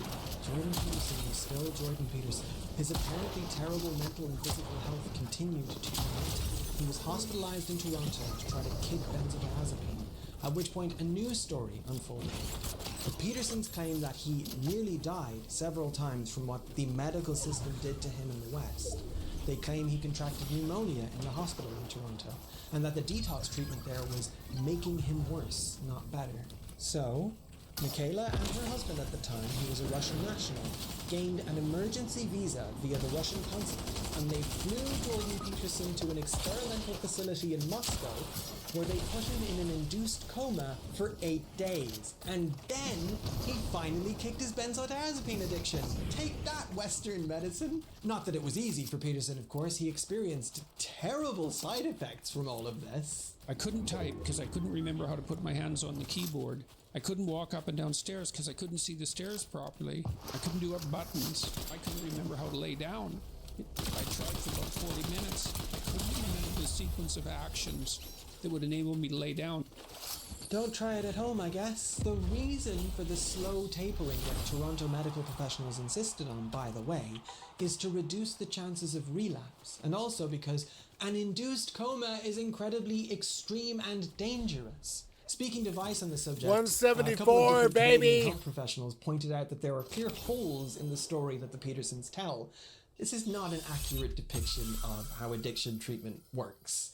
But then, has any of this been an accurate depiction of medicine, of nutrition, of science? Michaela Peterson is still a wellness influencer, still promotes and apparently consumes the all-beef diet. She also sells supplements under the banner of Fuller Health. She's currently promoting this one, After Party, which is supposed to help your liver health after you've been out on the town, having a couple of drinkies. Did I mention that apart from beef and water and salt, according to Michaela, the only other things her body can process are... I'm gonna go pee and mix a drink. I'll be right back. Vodka and bourbon. Vodka and bourbon? Isn't the body an amazing thing? But what of Jordan Peterson, you ask? What was it all about? Does he really only eat beef? Has he really been this sick? Idiot. What's the deal with his voice? Well, I can tell you Professor Jordan Burnt Peterson does not sell supplements. And he doesn't make money from just promoting the all-beef diet. No, what he's selling is far, far more ambitious. Far darker. Far stranger. But in order to understand that, we need to understand all of the grifts. Liver is king! Liver King, Liver King, Liver King here. I've been working out for the last 35 years. The last 15 of those years, I've been living an ancestral lifestyle. So the Liver King was on steroids. Surprise! Because I fucked up. I mean, you probably spotted that. Like, all of the gym bros with insane results take steroids, even if a lot of them don't get caught. It's an old grift. Like, do you remember Hulk Hogan?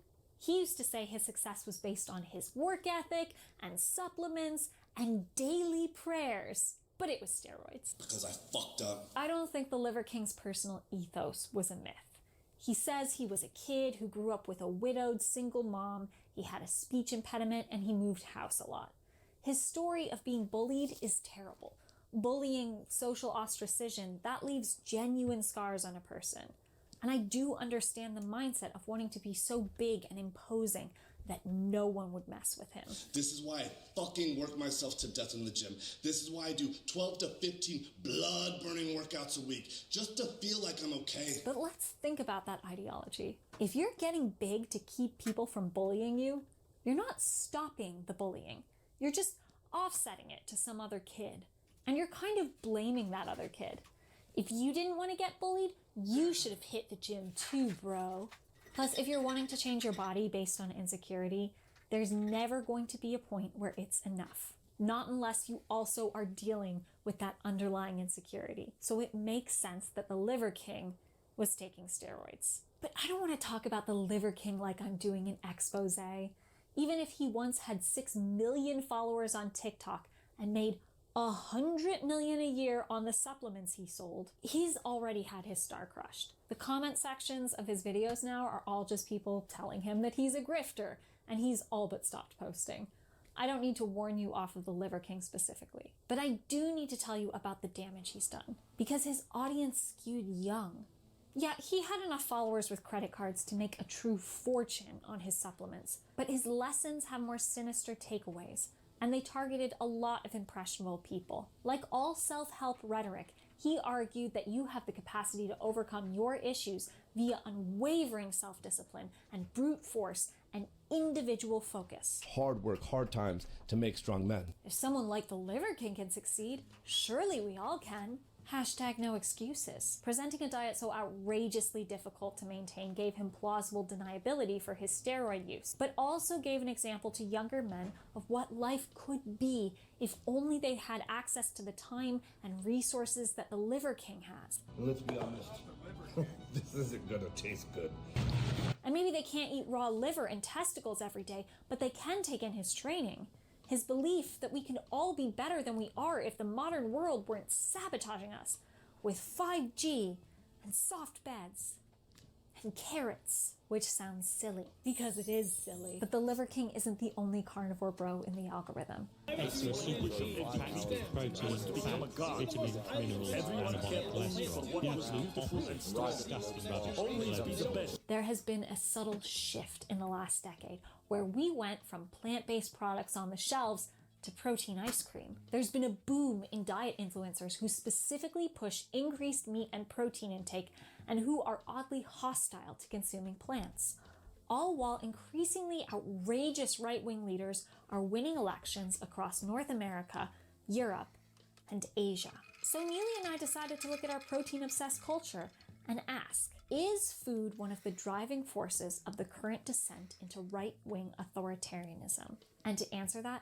we had to go deep.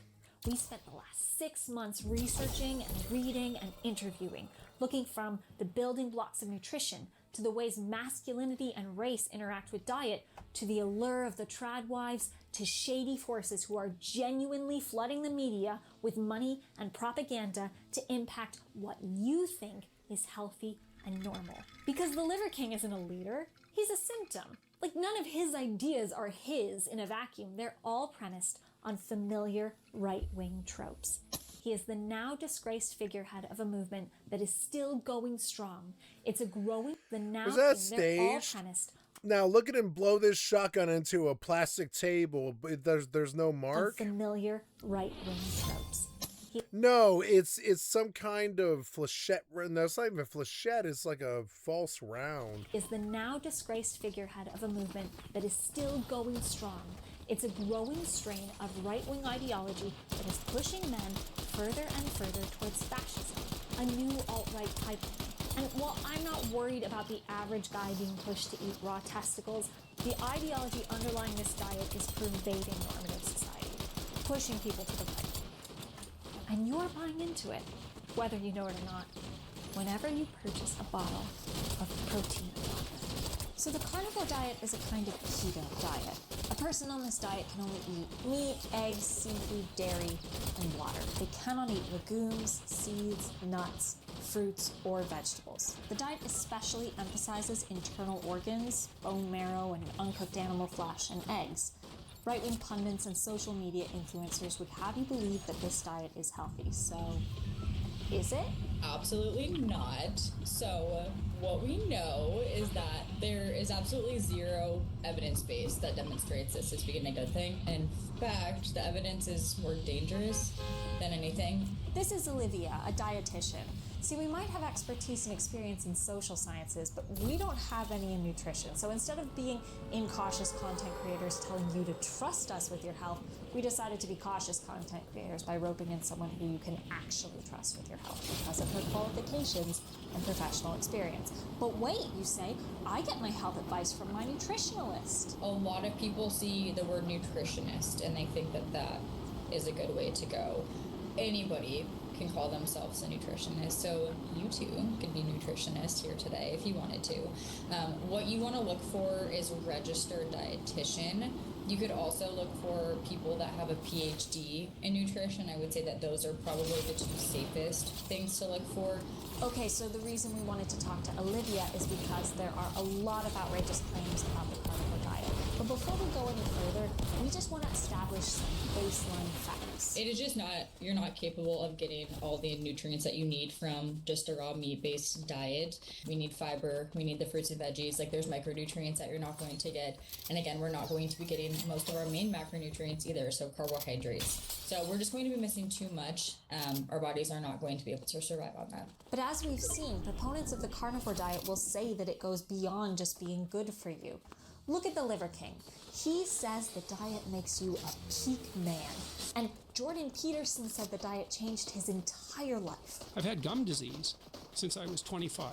It's gone. But there are claims that an all-meat diet can help to cure certain things. Allergies, eczema, strange... Gingivitis. All kinds of things. So is there any evidence or credence to that? No, and the closest example that I would say I've seen is people believing that nutrition can cure things like autoimmune disease. Nutrition is nutrition, right? Medical is medical, so we need medical cures for medical diseases. And nutrition obviously can help prevent various chronic diseases, but it's not a miracle cure. I mean, there's people that do everything quote-unquote right, still develop those chronic diseases, right, that nutrition can apparently cure. But again, the research time and time again proves that wrong. Okay, so maybe we shouldn't expect miracle cures from our diets, but we do have to watch them a bit. I mean, I'm a vegan. Where do I get my protein? In fact, where do any of us get our protein? Should we all be maximizing protein with everything we eat? Should we be buying protein popcorn, drinking protein water, eating protein ice cream? Protein ice cream. Basically, are all of us running a massive protein deficit? In general, most people in the developed world do not need more protein. The general recommendation is about 0.6 to 0.8 grams per kilogram of body weight. That's for the general healthy population. Of course, there's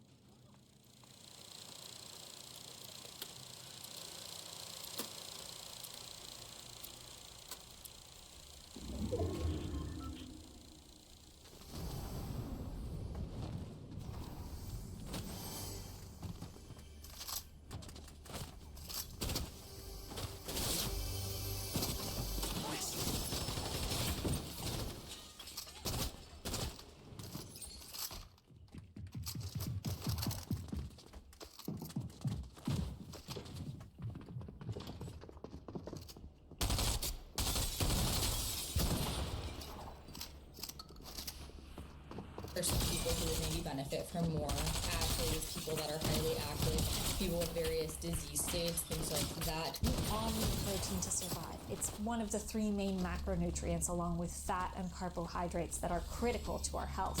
But most people in the developed world do not need to eat more protein. In fact, protein is not any more important than carbohydrates or fats, things that we might be displacing from our diets if we are fully focused on protein.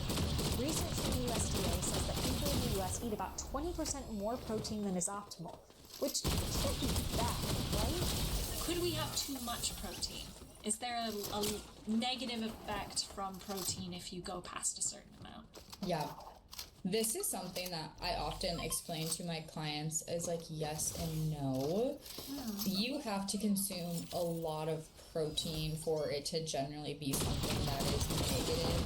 Again, with my population that I work with, I oftentimes see too much protein in place of other important nutrients, likely carbs, and carbohydrate deficiency can have negative symptoms associated with it. What we are starting to see is that very high protein or very long-term high protein diets associated with low carb have been linked to higher like all-cause mortality in some situations, and even an increased risk of type 2 diabetes, which is interesting because a lot of people tend to think of diabetes as low carb or no carb, and that is just not the case. So that's not right. And it seems this effect is part of what can drive negative health outcomes. With all the emphasis on protein, there are whole cohorts of people not getting enough carbohydrates. In fact, even the people who need more protein, like athletes, don't actually need a higher proportion of protein. They actually just need to eat more in total. Their training goals can be really hurt if they're focusing on protein and not getting enough fats or carbs. But does the carnivore diet make you more masculine?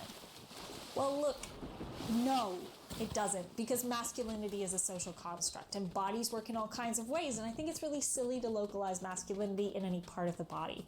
But I'm talking to carnivore diet bros, and they don't want to hear about social constructs, so I'll just speak really plainly.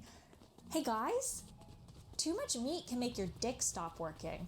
Sorry, that's crass, but in my reading for this diet, I came across the claim that the carnivore diet is good for virility. And in searching the literature, I found that not only is that not true, but erectile dysfunction research seems to heavily implicate meat-heavy diets, as if not causal for erectile dysfunction, then definitely exacerbating it. Paper after paper after paper find that low intakes of vegetables, fruits, nuts are all highly correlated with erectile dysfunction, whereas consuming plant-based diets decreases the risk of erectile dysfunction. Even in correlational studies, non-ED patients tend to eat more nuts and vegetables than those who suffer from ED. There's good evidence that increased fiber consumption might protect against the development of ED, and so can decreasing one's intake of sugary beverages, trans fats, red meat, and processed meat. This is not medical advice. I'm not a doctor. You should listen to a doctor. And if you have an ED, it's probably not solely because you eat meat. But like, it's kind of funny thinking about the carnivore guys eating raw eggs and making these claims when like, it's the opposite, guys. You should eat a carrot. Fiber is probably one of the most important nutrients that we are missing out on, and it's something that people are deficient in.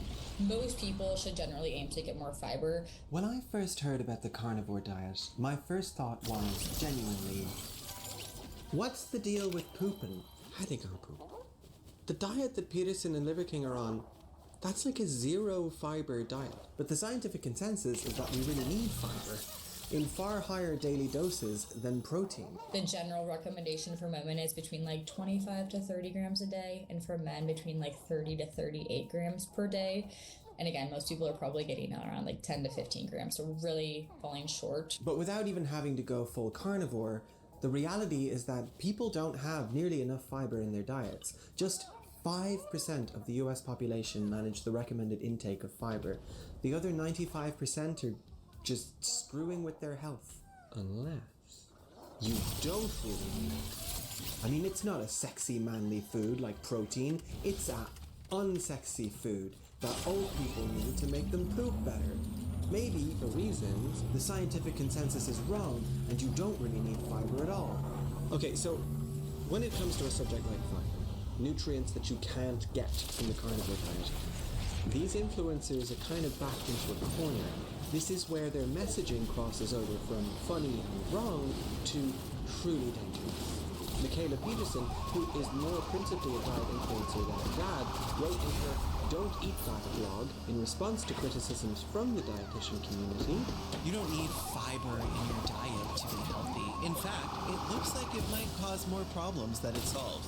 We're not cows or gorillas. We don't have 4 stomachs to digest this stuff. There are populations of people who have survived with no fiber, and they've been fine. Inuit and Maasai, for instance. I'm not an expert in this field, obviously, nor do I make myself out to be one. I've just read a lot. Fiber Menace by Konstantin Monastyrsky is a great read, though, and full of information that isn't widely recognized enough. Michaela, there's so much to unpack here. First of all, slamming Inuit and Maasai together to make a point about how other white people should eat, just classic colonial logic, which we will talk about a little bit more later. The book she's referencing, Fiber Menace, The Truth About Fiber's Role in Diet Failure, Constipation, Hemorrhoids, Irritable Bowel Syndrome, Ulcerative Colitis, Crohn's Disease, and Colon Cancer by Konstantin Monastyrsky. I read it, mostly, because I was interested in the pooping part.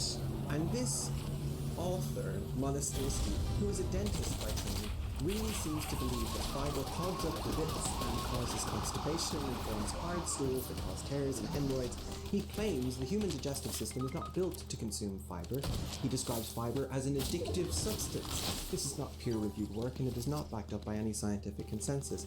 It actually has a disclaimer on the inside cover that reads, The contents of Fiber Menace is intended solely for informational and educational purposes and not as medical advice. But most people aren't very science literate, and they're not sitting down to read the peer-reviewed literature on fiber consumption in the US and associated health outcomes with their prospective wife, because that sounds like a fun afternoon. It would. Many people might be susceptible to Monastyrsky's argumentation, or simply be so happy to hear they can eat fewer whole grains and more animal fat that they just take Michaela Peterson's word for it that some smart guy said fiber is bad. I felt a bit guilty about old Monastyrsky in particular because we emailed him asking for a copy of his book and he emailed back. He was all excited and really nice, but then I stopped feeling guilty because Sarah pointed out that it's because we're YouTubers and his whole modus operandi is to spread his dangerous message through social media because he can't spread it through the academy, and as Sondheim likes to remind us, nice is different than good. Anyway, it does seem that this carnivore diet has massive negative consequences for your bowel movements, and this is a known thing in the carnivore community. We can see this in the writing of another academic-sounding carnivore diet proponent, Dr. Kevin Stock, another dentist. Liver King's wife is a dentist. Anyway, Dr. Stock has coined a term for the early adaptation period for new adopters of the carnivore diet, a time in which they may experience brain fog, nausea, headache, chills, digestive issues, dizziness, irritability, bad breath, muscle soreness, diarrhea, poor focus, and decreased performance, energy and drive, cramping, rapid heart rate, night sweats, and insomnia. He calls this the trough of despair. When Adam Gabbett, a Guardian journalist, tried the carnivore diet for a week, he experienced most of these symptoms with severe exhaustion almost straight away. He also had terrible diarrhea on day 2, and that was the only day that week that he had a bowel movement. If you want an idea of what this diet is really like from a person that isn't trying to hype it, I highly recommend the article. Day 4. I had a dream last night that I was a cow. But just 1 week. That's well within the trough of despair, right? Dr. Stock, and likely Michaela and Jordan Peterson and Liver King, would say that you have to persevere.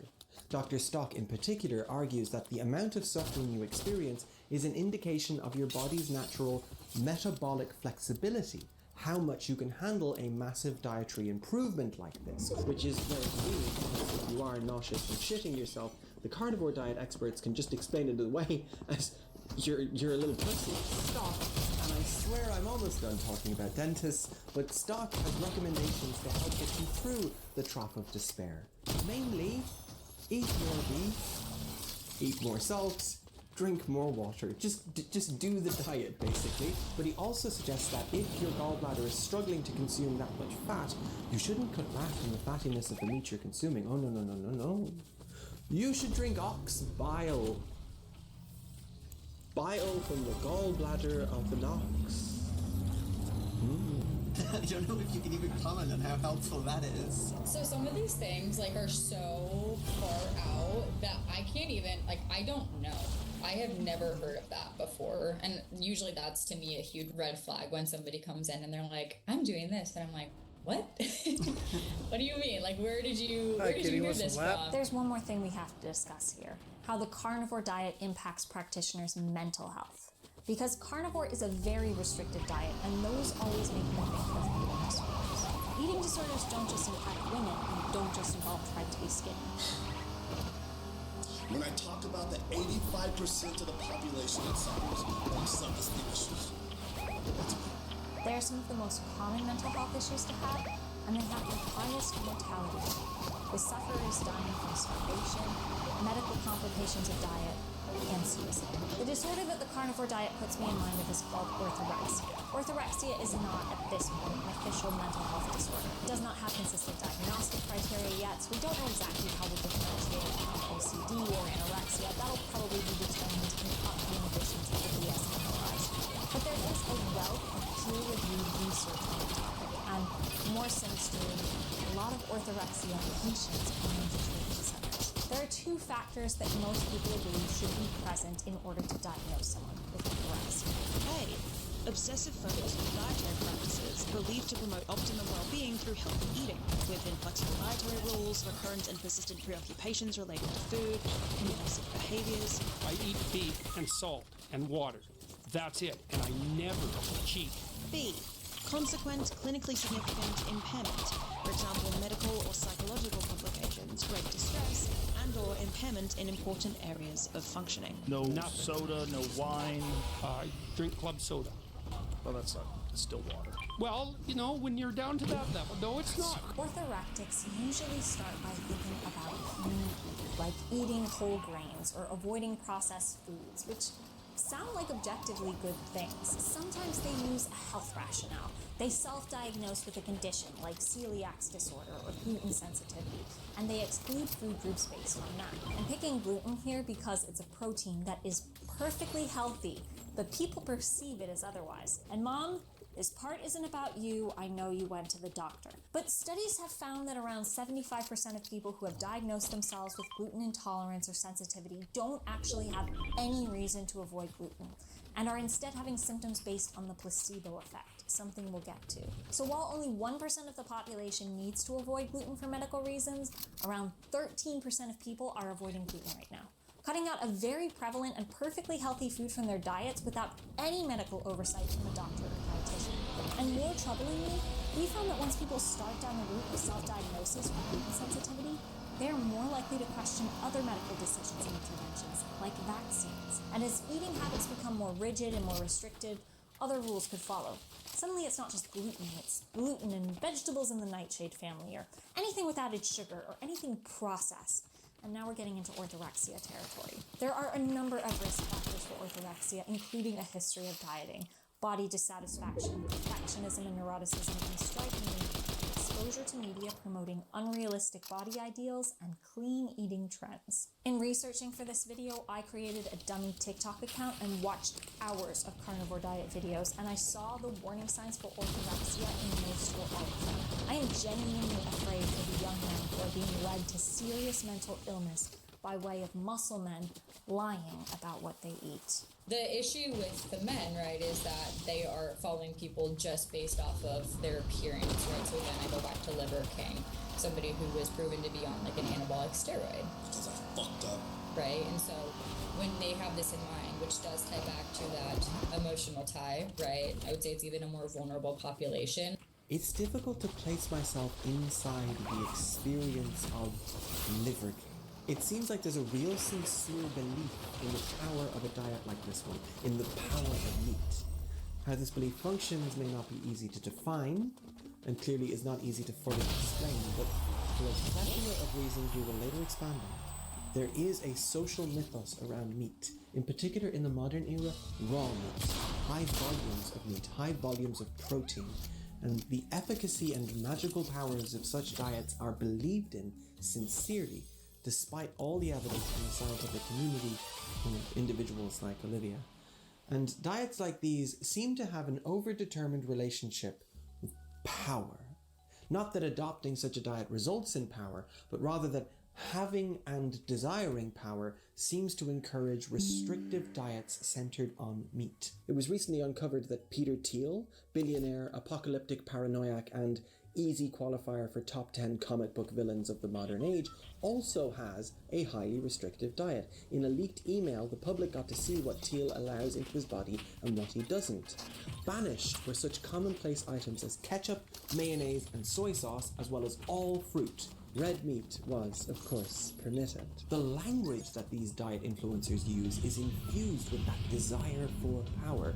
As raw egg nationalists put it, eating a shit ton of raw eggs all the time is tantamount to standing our ground like men and fighting for our birthright, our sacred nations. For Jordan Peterson, whether it's an indication of nascent orthorexia or not, his diet is clearly a way to impose control on a chaotic world, to exert his will over his own body, and science and nutrition be damned. For Liver King, this diet represents an ideal of innate masculinity which we've lost, and that power in all men, ready to return to meat consumption and ancestral tenets. And his evidence is that ancient man had a diet largely consisting of raw meat, which I'm sorry, that's also probably not true. It is, at the very least, something no one can claim. The fact is, we don't know the proportion of raw versus cooked meat in the early human diet. That's the consensus, and for very good reasons, it's going to remain the consensus because this stuff is really difficult for us to find out.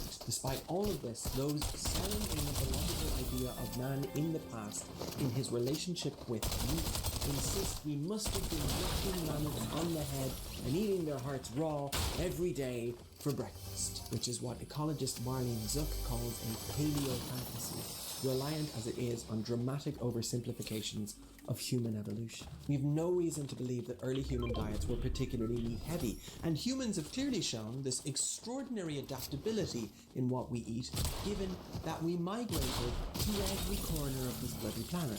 From my perspective, I'm looking at the evidence that our ancestors survived. Because this is the case, there must have been at least some nutritional variety, as Olivia said. We need fiber, we need the fruits and veggies. Highly restrictive diets seem to hold some cultural capital, seem to be a prerequisite of elite behavior, and heavy meat consumption seems to be a deeply meaningful social activity, which is having a current cultural moment and has deep, often gruesome, historical resonances, which we'll get to. The leaked email, where we found out about Peter Thiel's highly restrictive diet, why, that was in the Epstein files. They were exchanging information on how best to feed this particular billionaire to his personal and idiosyncratic satisfaction. Cause guys, there's good reason why this essay is like 5 hours long. Buckle up!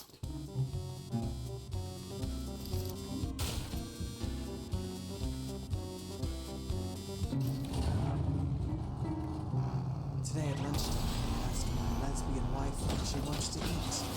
After the inevitable innuendos, she said she wanted me to make a vegan version of Bouget's, the airy French aperitif made with butter and choux pastry and Gruyere cheese. And it got me wondering, why is baking so gay? Why is chocolate sexy? Why are beanie weenies trashy? Why are crumpets old people food? Why is avocado pretentious? Why do loud, angry man chefs imbue their recipes with prestige, but trad rockers and things from ridiculous levels of scratch imbue their recipes with conservatism? Why, to put it another way, does any food mean anything? On the one hand, it's just food, right? Yum yum, eat your pickles, Beverly. But on the other hand, it's everything, right? Food is childhood, culture, life, validity, and nostalgia. It is our most consistent and vital experience because ideally we experience it every day, multiple times a day, and these experiences of food are deeply meaningful. Food, personal food, recipes and restaurants, and kingdoms and lives to cultural meanings of festive feasts and national dishes. Whether or not something is designated as food is simultaneously personal and cultural. If you were raised in a culture that didn't eat insects, or a culture that didn't eat fermented soybeans, or a culture that didn't eat moldy cheese, you would probably find it very challenging to try one of these foods for the first time. And food can tell us more about ourselves than just what we find disgusting. French food is stuffy and proprietary. Mexican food is fun, and anyone can have a go. You've got a pico de gallo, which is basically... These are things we intuit without ever being taught them directly. And this background of semiotics guides our choices, the permissions we give ourselves, the stories we tell about ourselves. In this way, food can be a kind of secret language that none of us are particularly aware of, but all of us are oddly fluent in. And this is maybe easier to spot when we think of minority cultures. If you picture immigrant communities, the various recipes, ingredients, communal feasts, and home-cooked meals, ethnic stores, restaurants, and food businesses, they compose the very fabric of the diaspora. Children of immigrants have to learn recipes from back home, and when they grow up and revisit their parents as adults, they re-immerse themselves in that most visceral aspect of their culture once again when they sit down to eat mom's food. But it is just as true of hegemonic culture as it is of these minority cultures. Food practices which are considered normal and universal are nonetheless socially produced through their various meanings and rules. It's just that because these meanings and rules are considered normal and universal, they don't feel like they're happening. A specific food cannot be decoded based solely on its flavor, visual aspect, texture, or temperature. The full width of its meaning cannot be grasped without analyzing its interaction with other discourses, practices, and cultural texts.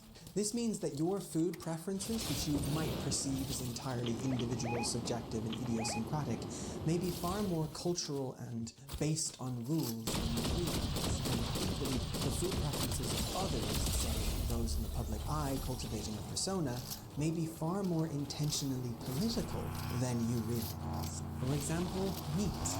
That's for men, right? Bacon, steaks, hamburgers, ribwages. This is man food. Women are allowed to eat it, but it's not feminine. In the cultural imagination, a woman eating greasy meat can be acceptable and can even be hot, but only if it's subversive. Like, yeah, she can eat these things, she needs patriarchal beauty standards, and having long hair, being skinny, and conventionally attractive. The feminine hottie and the masculine meat can only exist in a kind of sexy juxtaposition. Is the buzz. Authentic Texas toast, bacon, cheese, thick burger. I'm not sure Hardee's would have allowed their authentic Texas toast, bacon, cheese, thick burger anywhere near, say, your Auntie Mary, who's genuinely hungry and greasy at the best of times. And she's like, why'd they make it with toast? And they know buns, it's not a burger. Thank you. If you look back through the history of meat advertising, and particularly fast food advertising, women tend to inhabit a certain role. It's actually pretty shocking, especially when you consider how much late 20th century media has informed all of our normative worldviews. Iron Man, hear me roar. The numbers too big to ignore, and we too hungry to settle for shit food. So the idea is that you sing the song Iron Man, Hear Me Roar from the 2006 Burger King commercial. Yeah, it's a copyright. But also we thought that that's an opportunity to bring like Chris Wave's beauty to the song. Cause my stomach's starting to growl, and I'm going on the prowl for a Texas double whopper. Man, that's good. What are you doing here? What are we trying to do? I'm not entirely sure. Oh yes, I'm a guy. I'll admit I'll Pretty much all of the most important contemporary cultural meanings for meat in this one commercial conflate.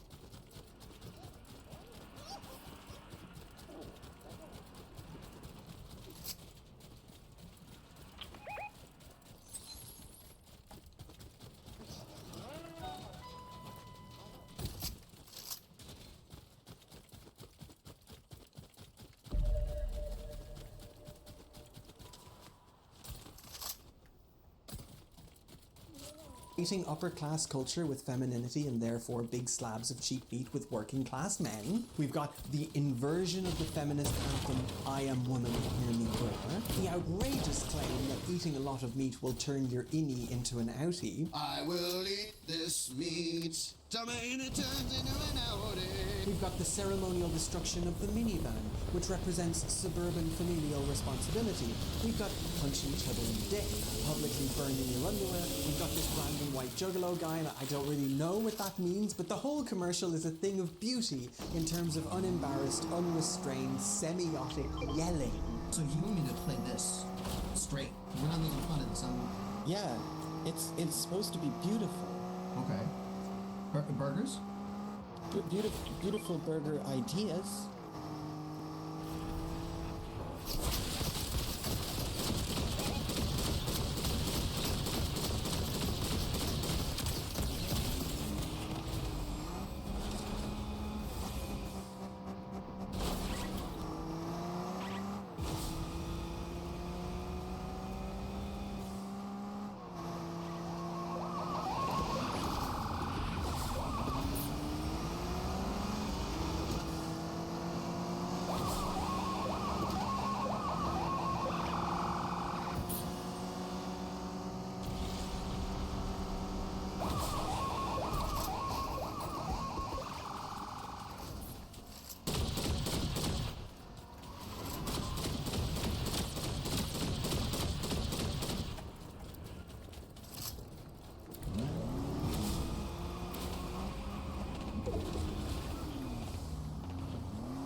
3 in a row, baby.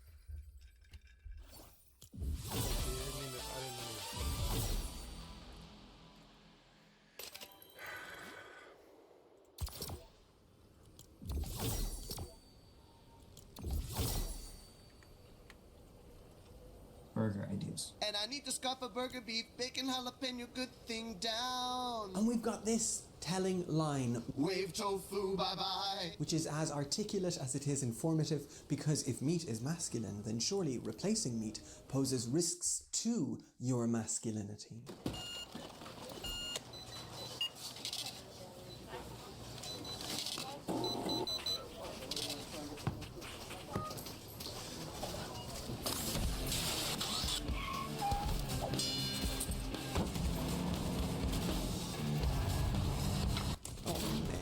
It doesn't have to be this way. Oh, men! Here we see a direct link between masculinity and... You may have noticed something has changed with the backdrop. That is, there is no backdrop. I am no longer in the back rooms. I am now in the no rooms. Much like the PS5 library, there's nothing, and the framing here is absolutely cooked. It looks like a pilot to either Utopia or Mr. Robot. Now, some of you might argue that there's amazing decorations, like the 4 wall outlets you can see behind me, and I'm sure you also enjoy Astrobot very much. Now, you may have seen on the main channel that I did a soulless shill, and believe me, the payout, it was good. Hence why pretty much all YouTubers at the minute are shilling this game that they found randomly, and oh, it's really great, guys. You should definitely play it. We are not contractually obliged to say that. So I have a proposition with the disgusting payout that I received. I'm offering one talented individual a portion of that sponsor, which is 10,000 USD. The problem is there's a catch. You might have noticed, if you're a regular viewer, I've developed a very unhealthy autistic hyperfixation with the Has Been Hotel character Vox. And if you didn't know, I've been very, very subtle about it. I was going to say, like, average Digital Circus fan. With everything I got going on here in the back, anyways, wrap it up. So I'm offering someone to contact me on the email on screen. And this is if they can make a one-to-one working Vox CRT helmet. And before you're wondering, no, I'm not talking about getting a hollowed out CRT and then just sticking an iPad in front of it. Now, I'm not even sure if this kind of tech wizardry is even possible, but it would have to have a working mouth and eyes. These would have to copy my expressions. This can be eye tracking and also pretty accurate lip syncing as well. And something that has to be comfortable to wear for pretty long periods of time. All while somehow having a lightweight power supply that can run on its own independently without being plugged in for a pretty long time. Is this complete and utter unhinged mental illness? Yes. No. Will I regret? No, it's trying to chase immersion in the internet new age. Which I don't fault him for doing.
Regret this once the autistic hyperfixation ends? Yes. But that being said, I know someone really wants $10,000. Now, obviously, if you reach out on email, it's best to show your previous work as well. This can even be other YouTubers that would want to have a collab over this very unhinged business expense. And as well, if you send an email saying, "Hi, I can do it. Can I have the 10K now, please?" That's probably not going to work, even though now I've said that, that's going to be 99% of the emails. So, to catch up in the streamer world, a lot has happened. Like, for example, very intellectual, philosophical streamer Rakai had an amazing idea to call the police the emergency number 911 on his barber for messing up his haircut. And this wasn't just like a bit, you know, where like you call your mate and then pretend that he's the police or something. He legitimately called them, gave his address, name, phone number, and also on top of that, they had to ask him to repeat himself because they couldn't understand him. Now I'm just leaning. How the fuck you fuck up that bad though, man? Like 911. What is the address of your emergency? Can you repeat that address slowly for her? Qvon. What's your first? Qvon. I can't understand what you're saying. You never talk. My name is Qvon Rakai Linder. Getting a haircut, bro. Qvon Rakai Linder. And basically, the barber messed my whole haircut up. Yes. No. And then they asked, you know, what's the emergency? Why are you wasting valuable time that could be dedicated to someone in a very serious situation? And he basically just said, the barber's messed up my hair. Now, obviously, most emergency responders would think, okay, this guy's joking. But with Rakai, his IQ is so through the roof that he was probably being absolutely genuine about it. And then he talked to the police about wanting to sue his barber, like the police have anything to do with that in the first place. Now, the person on the phone somehow did not hang up on him immediately and basically said, yeah, you should probably go to a courthouse about that.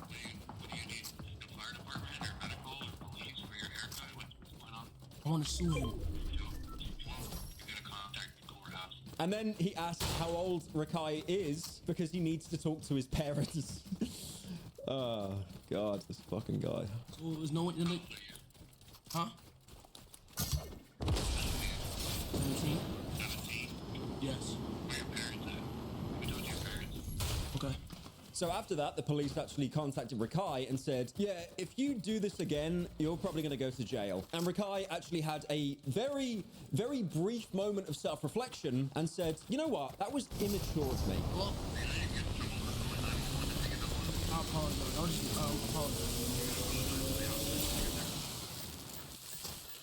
No. You're nobody young to start doing stuff like that and getting in trouble. I don't want you to go to jail at 17 years old. It's going to have a record that's going to stay with you for the rest of your life. It's not a good idea. No, sir, I'm so sorry, sir. My barber, basically, my barber messed my cut up. I thought they only like a sue if I called the cops. I don't know. I very apologize, sir. Everything's fine, sir. I did not mean anything like that, sir. I'll let the officers know you apologize. I don't know if they're still going to show up or not, but we do have your address that you gave it. Okay, sir, have a good day. Tell them I'm good. I'm so sorry, sir. That was so immature of me, sir. I really apologize. Oh my God! And then the next day, because he just always has to one-up himself, Rakai ended up getting into a fight with another streamer named Kello, who put him in a headlock after Rakai tried to destroy his streaming setup. You wanna go back and I'll break this in myself? You gonna break this in myself? Fuck, I'll break this in myself, nigga. Now we not on content. I broke it myself. What happened? I broke it myself. What happened? It's just content. What happened? It's just content. What happened? This is content. I'm touching my shit. But I thought it was just content. Nah, it's just content. It's just content. What happened? What happened? It's just content. What happened now? You gonna go by yourself? It's content.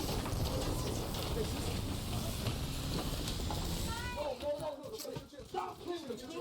Chill. Both y'all go chill. Let go. Chill. Let go of me. Chill. Let go of me. Watch the fuck out. It's just content though.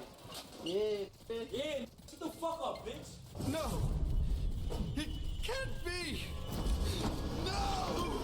So, Streamer University, a place where boys become clip farmers. Now, we know that Streamer University is over, but some of the students have been getting into a lot of view-butting controversies. Like, there was one streamer called Alldayerrydaybaby, and he had one of the biggest jumps in viewership while he was at the university, and he was actually winning the MVP award while he was having 50,000 concurrent viewers. They set the standard both inside and outside the classroom. This award recognizes the creators whose impact, performance, and dedication make the most valuable player of the class of 2026. The MVP award goes to Alldayerrydaybaby. Damn, walking before you're not gonna work this shit. Before I came into this shit, I saw a couple TikToks saying, Suburb makes kids, all this shit scripted. He can never be a live streamer. Fuck you. But no, some real shit. Hey, Kai, I appreciate you for believing in me. I want to say, man, anything I want to do in life, keep going, never give up. But since then, his numbers have only continued to go up. And he even admitted himself on stream, like, yeah, I'm being botted. I don't know what to do about this. How many times am I going to tell you, I know someone is watching me. I'm trying to get it done. Got people do the same shit and expect a different answer. I cannot give you a different answer. I know someone's bothering me. I'm trying to get it done. What the fuck am I supposed to do? If I'm streaming and someone goes out their way, I don't know why, what the fuck do I have to lie for? And that seems like a pretty self-reflective moment. Okay, this isn't a good thing. I mean, it makes me look good, but, you know, I have integrity. That was until he basically just said everyone in his chat hating his poor. You know the crazy thing? Even though someone is bothering me and everyone in the chat is hating on me, y'all still poor. Now, the sad reality about view-botting is it's just normalized now. You know, no one really tries to hide it. It's the same as the fitness industry. You know, you go back like a decade ago or maybe longer, and people, you know, if you were accusing them of being on steroids, like Trent, they would immediately freeze up and be like, no, I'm not, bro.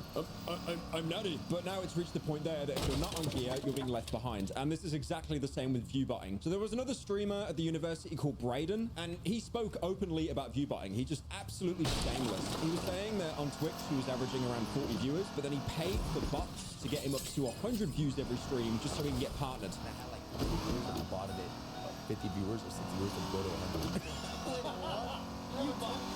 Yeah, I used to bought all mine. So every time before I would start stream, so I could get partnered, I'd average like 40 viewers, and I have James bought me like 30 viewers, so I could have 75, so I could get partnered. Yeah. I respect that. So there was one time I was streaming with a girl. I was streaming with Jimena the first time I came to LA like a year ago, and I had like 110 viewers, and we were at Chipotle and it hit the 2-hour mark, so the bots ran out, and I dropped to like 40 viewers. I ran to the bathroom. I started texting James because we're in Chipotle. I'm like, yo, get more bots, get more bots, get more bots. No, I haven't done it since. Once I started averaging like over like 100 viewers, so I probably stopped botting like last September. I respect it, honestly, man. Most people just like totally cap about that. Because I would never got that. You need the purple check to have an aura on Twitch. You have to average 75 viewers for a month. Now it's even easier. But back then, or like a year ago, you had to average 75 viewers for like 30 days straight. If my drop below 75, bro, I'm like, that's some bots. Now, thankfully, he did stop view-botting last September. Thank goodness. Only after he got partnered, which means he would make more money, did he stop view-botting. Thank goodness for that one. My father gave me a small loan of $1 million.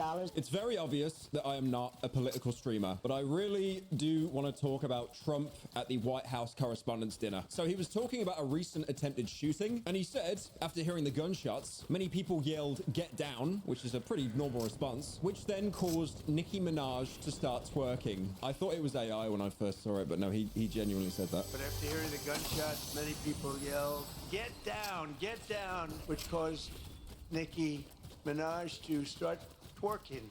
Oh, no. You believe it? Get down. She's the only one that really understood what that meant. Quite an evening. He also announced as well that he was running for his 4th term as president. That's why tonight, to show just how much I care about the press, and I want to save your ratings, I'm pleased to announce my intention to, and this is somewhat of a scoop, my intention to run for a 4th term as President of the United States. Term. I will be doing that. I will be... You'll be self-defeating yourself with your terrible giveaways of who you are. Having an official, in fact, I think I have, I won 3 times. Now I'm gonna do it again. Thank you. I'm gonna do it. Should be easy. I'm getting very good at running for president. Now I won 3 times, did very well the 2nd time, by the way. It's a rigged election, but we don't have to talk about it. You know, it's interesting when you come back and you do a good job like we did, and you don't care about it so much, but we do have to tighten up these elections because they really are in seriously bad shape. Now, I'm trying to go into the Trump mind palace to think about how he can run for a 4th term, even though you can only run for 2 terms as president. Now, I think the justification behind this is that he believes the 2020 election was rigged. So, in his mind palace, he has technically won 3 times. So now he's going to win a 4th time. You never gave us up. You never let us down. You never ran around and deserted us. So the Arizona State University has launched they've launched something. It's a content creation major. And this is basically something to teach students how to be influencers. Okay, anyone that wants to be an influencer, can you guys stop? Can you stop? It's like, if you're all influencers, no one's gonna watch me. Please stop. I don't want to have to start clip farming again, man, please. The school says that they have a world-class faculty whose sole mission is to support your growth as a creator. But I don't know any content creator who wouldn't benefit from having world-class faculty whose sole mission is to help you and support your growth as a creator. So apparently the final project for this major is to pick a social media platform and then come up with a strategy to grow your audience over the course of the semester. And by the end of it, you need to have real content and real followers. Final, students will pick a social media platform of their choice, like TikTok.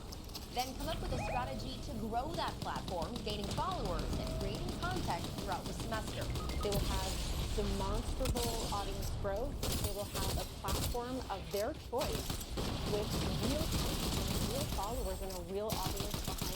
Now this is the most Black Mirror stuff imaginable, but it even says, prepares you to become an influencer and strategic storyteller who thrives in the rapidly evolving creator economy. Now one YouTuber did actually chime into this, and that was Ludwig, and he could apparently see past all the smoke and mirrors and basically said this is a communications degree repackaged with some content creator courses sprinkled in. But for me personally, it is definitely still the beginning of the end. Wait, I just had an idea, right? Like, okay, so a lot of people, if you go on like Reels or TikTok and stuff, they're just always in their bedroom filming stuff, right? Like bits and skits and gags. We are going to be more socially isolated than during lockdown back in 2020. I think like in 30 years from now, no one's going to leave the house, not because they're depressed or anything, but just because they'll be too busy filming content for other people to watch. So there was a lot of happenings at Streamer University. Again, I already know it's over. But Blackboy Max, someone that I've covered on this channel quite a lot for his incredibly zesty nature. I mean, who cares? It's 2026, but it probably is most likely a clip farm. He basically ended up crying and then ended stream after another streamer, OJ Suave, berated him for acting gay and getting a diva tattoo. Again, like I've said, it's current year. If he's a little queer, who cares? But in the clip, OJ asks him why he wants to be a diva, and he's been acting demonic, and he needs to go to church. We'll take plastic dick type of gay. You're a diva? Why you want to be a diva? Why you want to be a diva? You're a demon. You need holy oil, right? You need to sit down in the holy oil. You need to go get a church bath and cleanse your body, right? I think you are confused. I think you need some guidance. I think your parents feel a little way about that. I think you're clip farming and you're getting your clips. You pushing the persona. You small. You loyal. I know what you're doing. You know what you're doing. You've been at this. But you are not a diva. Divas bend over. I don't think you bend over. You're not a diva. You are a grown man. Black boy Max. Not black boy Bati. Are you going to tell your son that you are a diva?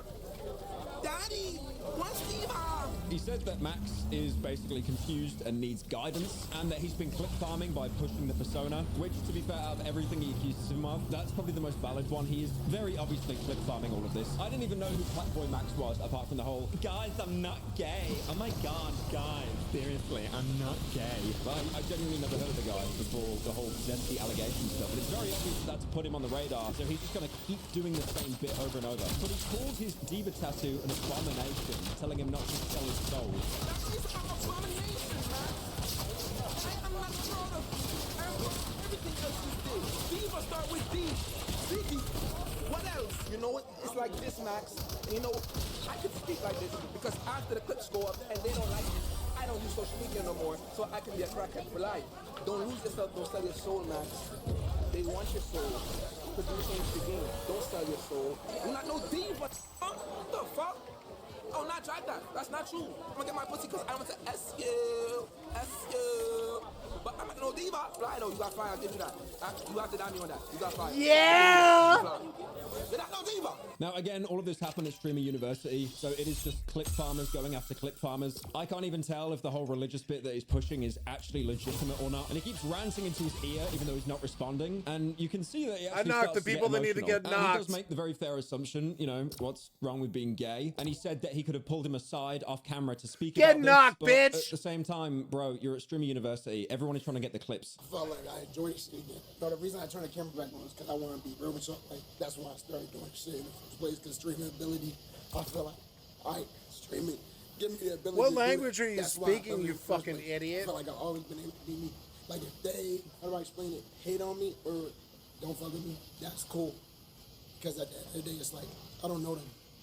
But on my own platform, it's like, damn, bro, if you fucked with me and really felt that way, why would you say on the stream in front of honest? Yeah, see, don't he's care right. about it for real. You just know it, go viral.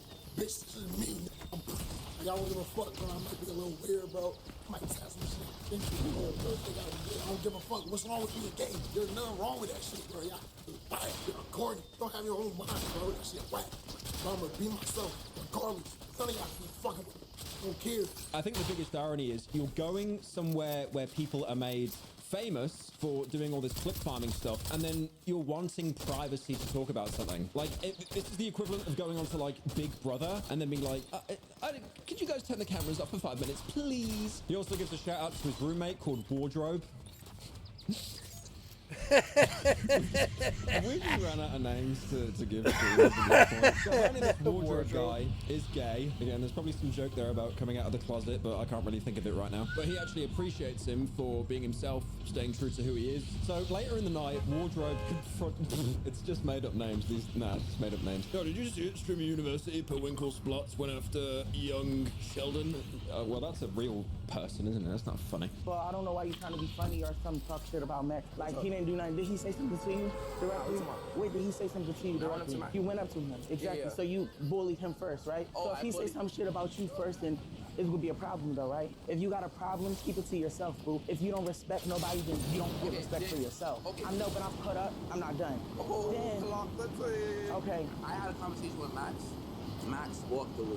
If Max felt away, I'd been knew Max. That's one of the first streamers I knew. I feel like as a person to a person, if you feel away about something, you enlighten me. You don't walk away. I'm talking to you right now. You're looking back in your chats. Yeah, I am. Because I don't listen to anything you're saying. I'm not listening to what you're saying.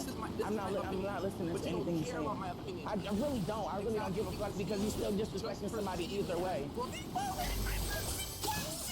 So word eventually got around to Kai, who went to support Max. Ain't no game. As soon as I start leaving, I see Max start crying. People making fun of other people. I don't like that. It says university. We all supposed to be coming together. I'm on my way. Max, start that stream, man. Now, the next day, Max ended up speaking about what happened, saying that there's a line between joking about someone and then attacking his character. And he says that he gets so much shit for being a straight man wearing a wig, and he can't imagine what actual LGBT people go through. It says my parents are proud of me. You know what it is? To get a clip off on me, it hurts me. I can't be just uplifted to it. It's joking and then it's, damn, you attacking my character like every day. You're telling me because I'm putting on a wig. And you know what? That type of shit shows me, damn, imagine what LGBTQ been going through for years, bro. Just because I put on a wig. I'm a straight man who wears wigs, yes. There are girls out there who dress like tomboyish. If that's their style, they might be straight, they might hide, but they still dress like tomboyish. There's no problem. What's wrong with me wearing a wig, having deer tatted, or wearing jackets from their if that's my style, that's my style. Look, mate, I'm gonna be honest here, mate. We saw in the background you had the furry head. Come on, what are we doing here? Straight man with a wig? Okay, bro. He also gave a shout out to a lot of people defending him, like for example his roommate Wardrobe, and said that they've become very good friends. Shout out to all my bros, people that was defending me, Core Boys, Wardrobe. Like, I didn't see that much, but I saw some shit on TikTok, and I appreciate y'all. I'm not glad, bro. No cap. Didn't Wardrobe. I know I met him 5 days ago before, but like, this man, bro, I fuck with him, man. Like, that's a friend, bro, on my life. Shout out to Wardrobe. He was raised well. Parents did a good job. He treats people right way. Now, in this situation, everyone was defending Max, probably out of genuine sincerity, and also the fact if you went against him, you'd probably look anti-LGBT, and for a streamer, that would be terrible for optics. This included Ludwig. OJ Suave, listen up. Professor L here. You mess with Black Boy Max, you've messed with me. That's mistake one. Don't find yourself around my classroom today, because it'll be a problem. Agent. What's up, man? How y'all doing? I fuck with you, right? Hey, you know I fuck with you too, Heavily, man. You one of my favorite content creators, bro. I appreciate that, Dead bro. ass, Bro, man. you know I grew up watching you, so that mean a lot. Oh, yeah, man. That mean a lot to me, bro. Lizzo. Lizzo is not a streamer. I don't know why she was there. Karen. Yes. Yes. And you're unique. You know what? I want you to remember those things that you just said about yourself. Don't remember what somebody who don't even know you said about you last night. Don't let nobody talk down to you, okay? Amen. Oh, thank you. Thank you, Liz. Don't let nobody bully you. Stable Ronaldo, adapt. That was it. I'm not grabbing your shit. Yeah, I'm good off you, bro. And out of everyone, even Rakai called out OJ to his face. You know what? That's it. No, Rakai, okay. For like 72 hours, I will never criticize you. Damn. You did some walk shit. Everybody here did some walk shit. You are a horrendous human being. You are just ugly. You look at trans, But trans you're hard, just man. ugly. You ugly as fuck, man. Look at your nose. You're canceled, bitch. You're ugly. And then this ended with an even more wholesome story. The Best Roommate Award, which is a real award, went to Wardrobe. Thank you, Wardrobe, for your service. You feel me?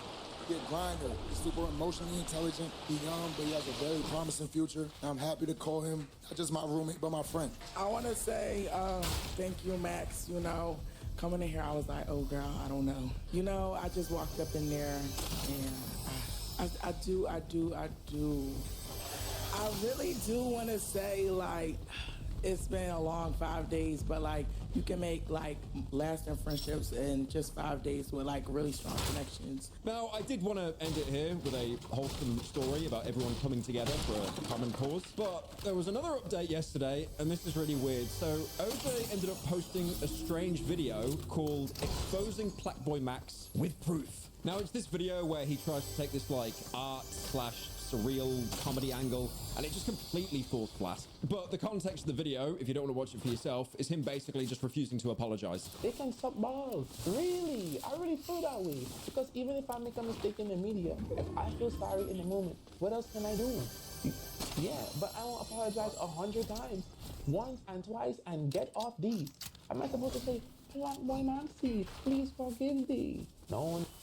And that's where I came and I apologized because I told him I wasn't using social media. So I wasn't aware how it emotionally affected me. But nobody believes that I didn't use social media because everybody's chronically online with social media. That's why I'm breathing right now. That's why I'm present. That's why I could laugh. That's why I could make this. Because I was never consuming your opinions on what I said anyway. It's really, really hard to comprehend what he's even saying in this video. But he makes up this cope saying that he wasn't on social media at the time and he only saw a picture of Max's tattoo. But he does also admit that, yes, he was doing a clip farm, which was kind of obvious at Streamer University, saying that he was doing the bit of the judgmental Caribbean uncle. Dilu called me and I enlightened him that I wasn't using social media for months at a time. The only thing I came across was the post of your tattoo. I told Dilu, if I painted my name and I posted it online, I posted it for people to have an opinion or for an extent of validation. If I had known that you felt a way emotionally regarding your diva tattoo, I would have never joked on it. But I really wasn't using social media. That can I prove? I don't know. But all I know is I was playing the satire of the judgmental Caribbean Uncle Clive.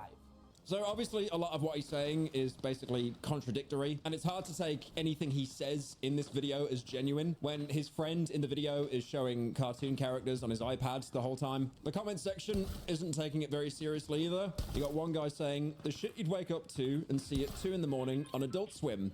And then someone else saying, save this for Disney. Actual House of Mouse.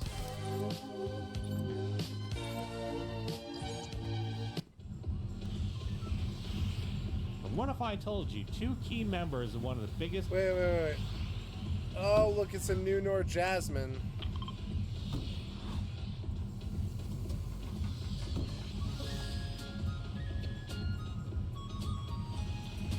The Church of Almighty God. Have you ever heard of this group? It is also known as the Eastern Lightning Cult.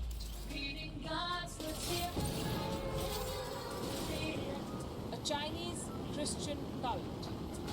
Well, against the flesh and leave behind the secular world. Why are you so obsessed with Eastern Lightning? There's a lot online. I'll play you guys a video I found. With the glory that I radiate and the words in my mouth. Mom, don't you think this is the voice of God? It believes that Jesus Christ has returned to earth in the form of a Chinese woman.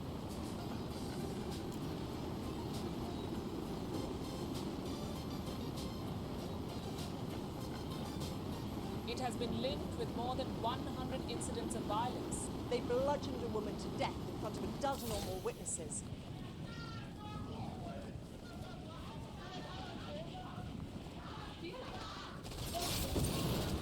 And just because she wouldn't give them her phone number. In prison, there was no attempt to deny the murder. And no remorse either. Savage murder here sums up what's so alarming about this cult. I have the most exciting news. Have you joined Eastern Lightning? Yes. Dad. What an old fogey. Please, Ed. Let's just forget about him and go back to fellowshipping.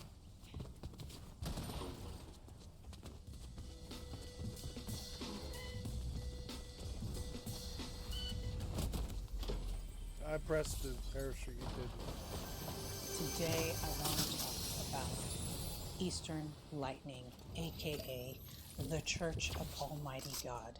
They are actually described as China's most radical cult, but you wouldn't be able to tell from their YouTube channel. They seem very wholesome and happy and nice, and maybe they are.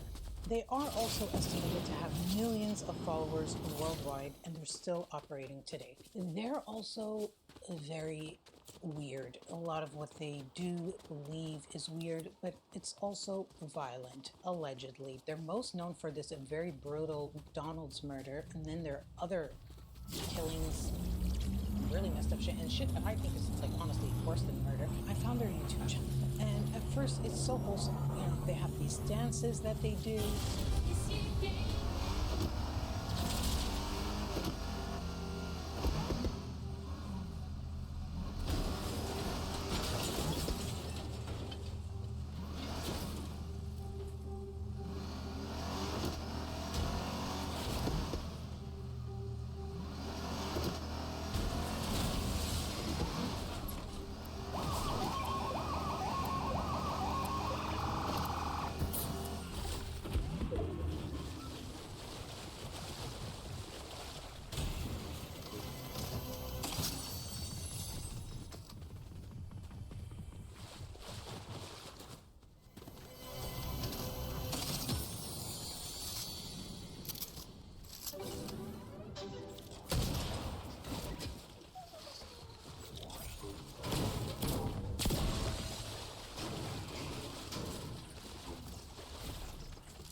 They taste how real is his love. They worship him with heart and honesty. They surrender to his arrangements in good times and bad. They loyally follow God. Again, with the cult bangers, my personal favorite, honestly, is the one with the girls. Their single is Living Before God is such a joy, and the choreo is so good. We hear God's voice and are raptured before the throne. Brothers and sisters. Oh my God. In the church, when brothers and sisters meet, we feel close to each other. They all look like the same girl. Share on God's words and share our testimonies. Let's spread the kingdom gospel and bear witness to God. Yes, They really love dance. Practice the choreo. I don't think I can execute like they can. It's just like, it's a shame if, they're a cult, allegedly. So that kind of sucks. Eastern Lightning, they believe that Jesus Christ has already come back to Earth. The girls are of course, badass. it is the end times, and that he is a Chinese woman. So I found this Reddit post from 6 months ago. Really? And it says, friend has joined Church of Almighty God. Does anyone have any experience with the Church of Almighty God / Eastern Lightning? My friend has been a part of it online for several months and is now starting to attend in-person gatherings. They believe that Jesus has returned as a Chinese woman. She has to flee China from persecution and is in New York. She isn't coming out to see us because this time around Jesus is taking on our sins physically, so she is blind and very sick. She's in the phone with these people constantly, or maybe they mean she's on the phone. Right now, me and our friends are treading lightly because we don't want to push more into it and make us the enemy. She went from being Catholic to believing this very quickly. Right now, she is still somewhat accepting of our Christian denominations, but I worry this will change and things will get dark. She mainly just talks poorly about the Catholic Church, which is what I and a couple of our friends are. I can't help but think this is a cult. Does anyone have any experience guiding a loved one back to reality? They claim that these allegations against them are all part of a conspiracy by the Chinese Communist Party, the CCP, the Chinese government. I'm going to do what I usually do on my channel, which is I'm going to give you guys the facts, and then we're going to discuss the theories, and you can decide for yourself if they are a murderous cult or if they are just a religious group. So the whole thing started on December 12th, 1951, when Zhao Weishan was born in Harbin, China.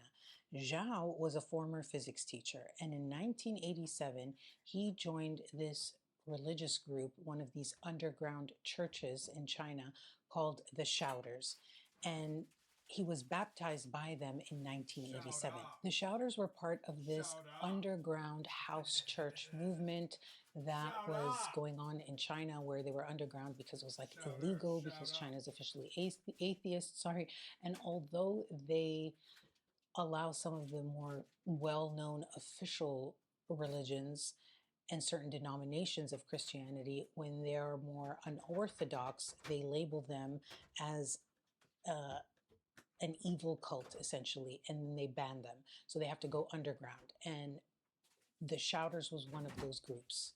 Zhao ends up rising through the ranks of the Shouters to where he gets the title Lord of Ability or Powerful Lord. The Chinese government said that he was an expert, that his expertise was in scamming. Once the Chinese government banned them, they disbanded, and Zhao ends up going on the run. And he has this woman with him who's 20 years younger than him. And this is where they start their own church. The name Eastern Lightning, and the name comes from Matthew 24:27, where it says, "For as the lightning cometh out of the east, and shineth even unto the west, so shall also the coming of the Son of Man be." And so they're saying that the east is basically China, and so they're the Eastern Lightning. This 20-year-old woman is very mysterious. We do know her name, and her name is Yang Zhangbin, but she also goes by Lightning Deng or Deng, mostly Lightning Deng. And she's a very mysterious figure. She's like in hiding. Nobody really knows about her. When I read about that Reddit post, they were talking about how they'd never met her and they talked to her on the phone. There are a lot of conflicting stories as to who Lightning Deng is. Some people say she was his mistress. Well, it's the Chinese government that says that this was a ruse because they were having an affair and she was his mistress. The Chinese government also say that she's has a history of mental illness that started when she had a nervous breakdown after failing the national exam. But according to them, the church, they say that actually she is the female Christ. And Zhao is the high priest. He's the one who named her, and he's beneath her. Whatever the truth is about their history, what isn't a mystery is the fact that what they want and what they got is power, influence, and money. By 1991, Lightning Den has this book of revelations that she claims she got from the Holy Spirit, and it's called Lightning from the Orient. And so they print out copies of this book and they begin to pass it around the house church, underground church scene, or whatever you want to call it, in China. But what they were really trying to do was to poach other churches' followers, or just actually take over that church and get rid of the leader and take it over for their own.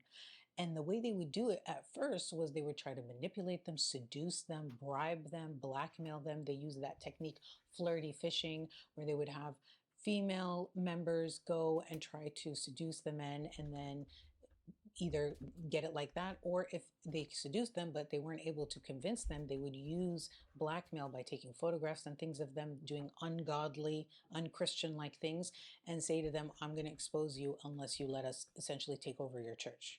And if that didn't work, they would use violence, brutal violence, like cutting people's ears off, God. dismembering them, crazy shit. And Fucking then they terrible would also people. sometimes just straight up like raid a church and push the pastor off of Yeah, the it stage sounds in the like middle of a human sermon beings. and just And like just take shut it them over like down. that and Yep. just like grab the mic and be Bitch, like, it's a our new church now. pulpit. Yeah, These this is underground our churches, church they really now. couldn't do anything about it because they can't really go to police because they're not even supposed to be operating. They would Yeah, they're also not like even go really and break the like windows of the church and start they're fires not and shit and take it over like that. Like it was like literally like a military attack that they would yeah, take over but they these couldn't do churches. anything. Some of them even said they would rather Churches shouldn't be able to do anything. If you're a church and you've incurred that kind of wrath and the people come down on you, I actually don't really care. It's funny because people don't talk about the dark side of the handshake of religion, is that yes, I will give you special like nods when it comes to taxes and stuff like that, but when it comes to your craziness and the stuff that you cause, I'm not going to help you.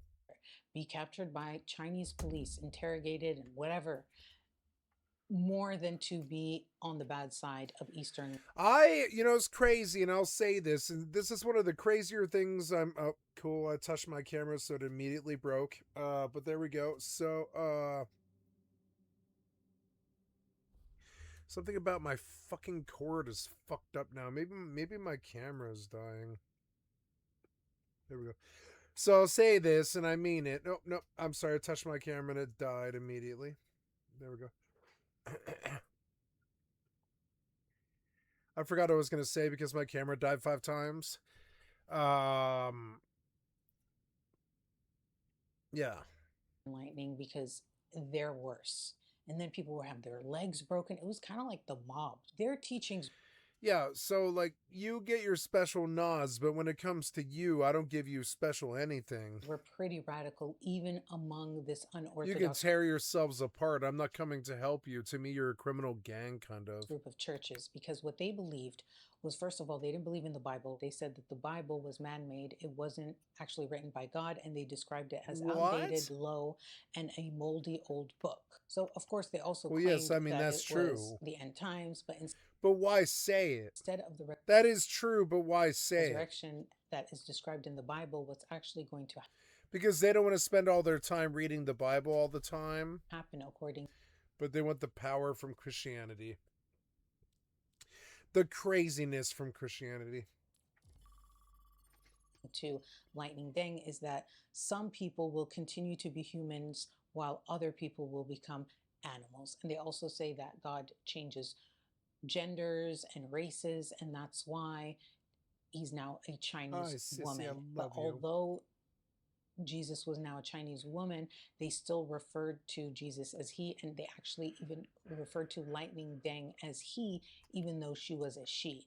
And here's the thing, regardless of if you want to say what the Chinese government is saying is propaganda, or if they're actually being religiously persecuted, the thing is, there are many people who are not part of the Chinese government who are actually sticking their neck out by saying what happened to them, who say that what they do is brutal. This is where they talk about the iron rod, and this is going to factor in later when we have the McDonald's murder that happens and whether or not they're responsible because they used these mops that they came in with and used the mops as the murder weapons. And like it was supposed to symbolize the iron rod. In addition to trying to take over existing house churches, they also were trying to recruit people, and they would go to the rural areas in China and they would try to sort of impress the people by, they say, the sudden appearance of live snakes painted with scripture and mysterious glow sticks that they had hidden in people's homes that somehow signal the second coming of Christ.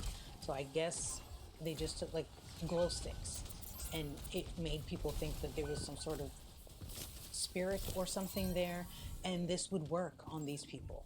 And they say that most of these people lived in the countryside, they had little education and were mostly unemployed. The things that they would do for blackmail is that they would have these like late night dancing naked parties where they would basically light up these bonfires, have all the women get naked and dance, and then they would take pictures of the pastors of these house churches with the women dancing and doing all that. And later on, when they wouldn't give over their church or convert and submit to them, they would try to influence them with this blackmail.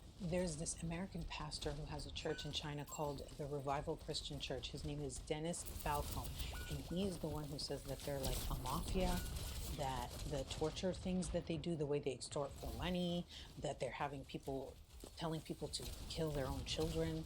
They're like the mafia. They've extorted 100 million renminbi, which is $60,453,755 from mainly poor rural people. They're extremely well trained. It's like a criminal element infiltrating your church. Leaders of Christian house churches have also been offered huge sums of money, like 150,000 renminbi or $24,670 to bring their followers and themselves into the cult. The government believe they have funds coming outside of China. They're extremely violent and use sex to try to convert people. I've heard stories of Christians being burned, beaten, and told to kill their children. When they kidnap you, you usually don't get out for 6 months, and that whole time they're trying to brainwash you. And there was a person who supposedly survived this brainwashing experience for months and said that they had him tied down, and they would have about 2 women, one on each side, whispering in his ear Eastern Lightning doctrine all night for days and days on end until the dude almost lost his mind. By 1995, the church had thousands of members, and this is when they got on the Chinese government's radar and they banned them and put them on that same evil cult list as they put the Shouters, the original group that Zhao was part of. And so now they were officially banned, officially labeled a cult, and things are about to escalate because a few years later, in 1998, you have these attacks that happen. They're very brutal, and they're known as the Nanyang attacks. And this was from October 30th to November 10th. They say that there were 2 members of Eastern Lightning, Liu Shunting and Zhao Fating, who committed a series of assaults and robberies that were extremely brutal. They used knives, steel poles, and lime powder. They beat, stabbed, blinded, and robbed 9 people over a 12-day period because they refused to join the church or provide funds to the church. Of these 9 victims, 6 had their legs broken and 2 had their right ears cut off. After these attacks in 1998, they arrest those 2 members of Eastern Lightning, and by 2000, they've been imprisoned and they have these long sentences for like 17 years. And so the heat is on, and the Chinese government is trying to get to the leadership. So what do? They end up fleeing to the United States. On September 6, 2000, they left China, and Zhao and Lightning Deng, they went to New York City and they applied for not political asylum, a religious asylum, like religious persecution. that they were being persecuted religiously, and they applied for asylum. That was very difficult for me. So they get granted asylum, and now Zhao and Lightning Den are in Flushing, Queens. She was there. That's how she became the nanny. Who would have guessed that the cultists in Queens? So that's where they're headquartered. And it's after their move to New York where Lightning Deng is like never seen again. The only person who supposedly sees her and that she still exists is Zhao. And Zhao himself is also very elusive and hard to find. No one knows exactly where he is though. But the thing is, they've got their YouTube channel and they've got millions of members all over the world. As you can see from that Reddit post just 6 months ago, they're getting new people too. 2 years after they moved to the States in 2002 is when there are these mass kidnappings that are again attributed to Eastern Lightning. And what happened here is that there is a rival church, another house church, underground church in China called China Gospel Fellowship. And apparently in 2002, 34 members of this rival church were kidnapped by Eastern Lightning members. Only 2 people escaped from these 34 that were kidnapped. And they're like, nobody knows where they are. Were they absorbed into the church or were they killed or something? These people that came out, they said that they were subject to brainwashing and they saw the dismembering and the ear cutting and all that shit that they do. The way that they were able to kidnap them was that they pretended to be representatives of this religious institute from Singapore. And so they met with them and then they realized, oh shit, this is Eastern Lightning, and they kidnapped them. Also, as time goes on, they are amassing a lot of money. They're able to take full-page ads in the newspaper and promote themselves like that. They have fancy cars. They're like making a lot of money, just like the mafia. It's also around this time that they rebrand and they change the name Eastern Lightning to the Church of Almighty God, and you'll see both names are used interchangeably, but the Church of Almighty God is what they like to go by because it sort of doesn't have the same stigma as Eastern Lightning. And with this new name and this rebrand, they go global, and this is when they start spreading to Taiwan and Hong Kong and Europe and all over the world. And this is when they make their YouTube channel. Why are you so obsessed with Eastern Lightning? There's a lot online. I'll play you guys a video I found. Let's just listen and see what this Eastern Lightning is all about. With the glory that I radiate, and the words in my mouth, I shall make it such that all men come before me. Mom, don't you think this is the voice of God? Yeah. No, Jungmin, you fucking the pastors idiot. and Hi, elders. Jing Jing. Come on, hi there, everybody. I have the most exciting news. Have you joined Eastern Lightning? Yes. Dad, how can you say that? I've already It's told a you so many scam. times, but you never listen. Eastern Lightning has been saying that the Lord Jesus has returned. Dad! What an old fogey. As we know, they're a doomsday cult. And in 2012, there was this whole Mayan prophecy that the world was going to end in 2012. And then there was a movie that was very popular called 2012. And so this is when they started to get attention all over the world. Why? Because they were basically warning everyone, having these protests, and people were prepping and all this stuff for the end of the world in 2012, and it led to a crackdown by the Chinese government. So what happened was, first of all, that movie, by the way, it gives the Chinese military a starring role as the savior of mankind. So it was actually extremely popular in China, which contributed to what was going on and how they were all kind of freaking out. Well, not all, but a lot of people were.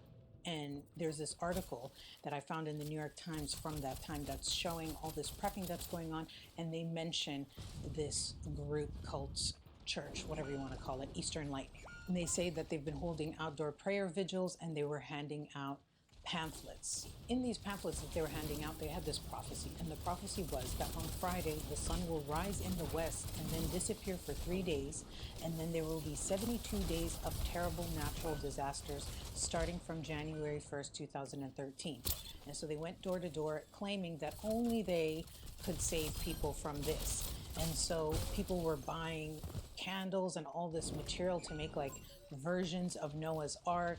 People were building bunkers, and then there were people that were making like steel fiberglass floating spears that could keep people in there for 9 months, and they had like oxygen tanks and all this kind of stuff. One of the reasons the Chinese government says that it was cracking down on the Church of Almighty God, aka Eastern Lightning, so hard is because there was this very violent incident that happened, and they linked it back to Eastern Lightning. And what this was that there was an attack by someone who was allegedly one of their disciples, and this person attacked 20 children, basically stabbing them, okay? This person was Min Yeonjun, and he stabbed an elderly woman and 23 students, and was apparently motivated by the 2012 prophecies of the end times, and that they were saying that he was part of Eastern Lightning. Eastern Lightning were like, no, this guy is crazy, and even if he says that he is involved with us, he's not. Like, we don't know him, we don't claim him, this has nothing to do with us. But the Chinese government cracked down on them anyway. So the Chinese government ends up arresting like 1,000 people that they say were affiliated with Eastern Lightning. After this crackdown, the group really started to tighten up their security even more. They were already paranoid of what they called the Great Red Dragon, or the CCP, the Chinese Communist Party. But now they were like, okay, they're back on us again.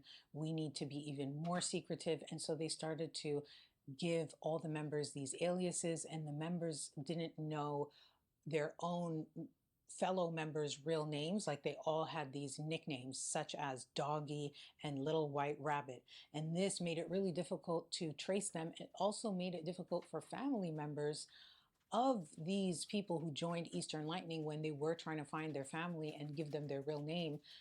Nobody knew them, not even former members who left and would have told them, because they don't know each other's real names. This is the thing.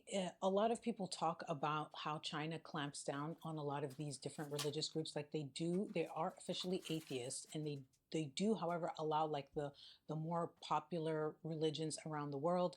But there is this underground church scene for more like newer, alternative, less traditional churches that come out. They crack down on them hard. And one of the reasons why they say they do that is because of this incident that happened. They say there was a rebel leader who claimed to be the younger brother of Jesus, and he was part of this group, and he had this group called White Lotus, which it was an underground Buddhist sect, and it almost overthrew the imperial dynasty. And they ended up having like a civil war, and at least 20 million people were killed. And because Eastern Lightning is so openly against the Chinese government and calls it the Great Red Dragon, everything like that, they are very worried about that. They're like, we need to clamp down on them. They've got millions of followers, a lot of money, influence, and they're trying to do what almost took us out. A big part of what they teach their followers is how to evade the government. And so they have this document on their website that was entitled The Measures Against the Big Red Dragon Spies. They had a section with the title Typical Cases of Punishment for Resisting the Almighty God. And in it, there's a person who sort of like gave her testimony as to witnessing this punishment from God for resisting their God. And she said her vagina bled and discharged rotten flesh when she supposedly prevented Eastern Lightning from preaching in her village. The thing about the government being out to get them is true, and that, you know, they might even lie about things, because there was this document that was leaked that actually was from all the way back in 2002, but it came out later. There was a speech by B. Rongsheng, who is the deputy director of the religion section of the Public Security Bureau, that their government has great anxiety about Eastern Lightning, and that they need to work more and talk less to smash the cult quietly. He said that our intelligence work has not touched deep into the core of this cult organization to such a point of a breakthrough, placing us on the defensive, and that he's worried that they will definitely disturb people's thought and seriously endanger the rule of the party. So he says what they need to do is enhance the buildup of secret forces and the operation of planted agents. And he emphasizes that the open trial is not appropriate for this cult case, and saying that he thinks that members of Eastern Lightning have actually, quote, infiltrated into the inner circles of the Chinese Communist Party. So remember him talking about agents, okay, planted agents and secret forces, because this is what Eastern Lightning is going to talk about when we get to the McDonald's murder. In addition to them doing all kinds of brutal, violent acts and maiming people and all that, they apparently are accused, allegedly, of organ harvesting. And there is this case of a boy who apparently had his eyes gouged out. And I found this article where he, thankfully, he got some prosthetic eyeballs. And the headline says, Chinese boy whose eyes were gouged out, fitted with prosthetic eyeballs. And apparently this was an attack that they claim was perpetrated by Eastern Lightning. Now, again, all these things are denied by Eastern Lightning, and it's tough because it's like we can't really take the Chinese government fully their word because they do have propaganda, and it's like if they just wanted to clamp down, they could make up stories about them to demonize them. But at the same time, that's why I feel like former members are the most legitimate source, I would say, because they don't really have an interest. They're actually afraid to speak out, and if they do, it's because maybe they're really affected by it or whatever. But it's like, take what both sides say with a grain of salt. But here you have this boy who had his eyes gouged out, and now he has so if they did that, that's very fucked up. Whoever did it is fucked up, you know what I mean? And so now we get to the McDonald's murder. This is what really put them on the map because it was heinous, it was caught on camera, and it was like the whole thing was all over the media and televised, and there's like all this footage. So basically what happened was this. On May 28th, 2014, at around 9 p.m., there was this McDonald's restaurant near a police station. There were 6 people, so this Porsche Cayenne pulls up. It was a middle-aged man, his 2 grown daughters, and his 12-year-old son, his partner, and a friend of his elder daughter. So you have Zhang Fan, who's the daughter, Zhang Lidong, who's the dad, and then Lu Yin-chun, who's just described as woman, and there's Zhang Hang, Zhang Zhao, I think, and then the 12-year-old boy who was considered a priest. And they walk into this McDonald's and they say that they're missionaries, and they start walking around the tables and asking the people there to give them their phone numbers so that they can contact them to pressure them to join their church. And there was a woman there, and her name was Wu Shoyan. And Wu was this 37-year-old woman who was waiting for her husband and her 7-year-old son at this McDonald's. And so she refused to give them her phone number, and then she also posted on a social media site, I met some crazy people. So she's like, oh, these people are crazy. She's like posting about it, and then they ask her for a second time to give her phone number, to give them her phone number, and she again refuses. And this is when they brutally beat her with these mops that they brought with them as weapons. And this goes back to the whole like the iron rod. And one diner refused to give them her number. They beat her to death.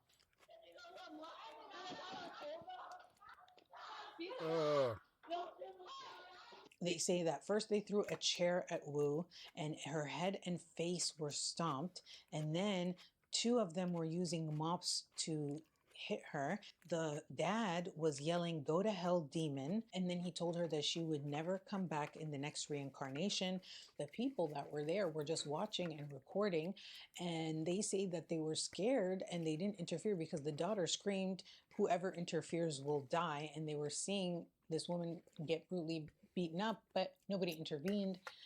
But they did film it, and they ended up posting it online, and it went completely viral. They beat Wu so badly that she died at the scene before police arrived. They say within 20 minutes she was already dead. Immediately, the police were like, this is the doing of Eastern Lightning. Chinese police ended up arresting those 6 people who were involved. The young one who was like under 14, he was 12 years old. They were going to take him to juvenile court, and then the rest of them were adults. And they immediately said, these people are affiliated with Eastern Lightning, and this is why we're trying to tell you about this cult. They're so dangerous. And then they released this interview that they did with the father where he's showing absolutely no remorse. 然后就用脚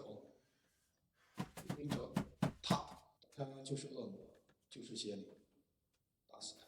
He said, you could just tell she was not a good person. She was a demon, the evil spirit. We had to beat her to death. He said that she was a monster. She's an evil spirit. We're not afraid of the law. We have faith in God.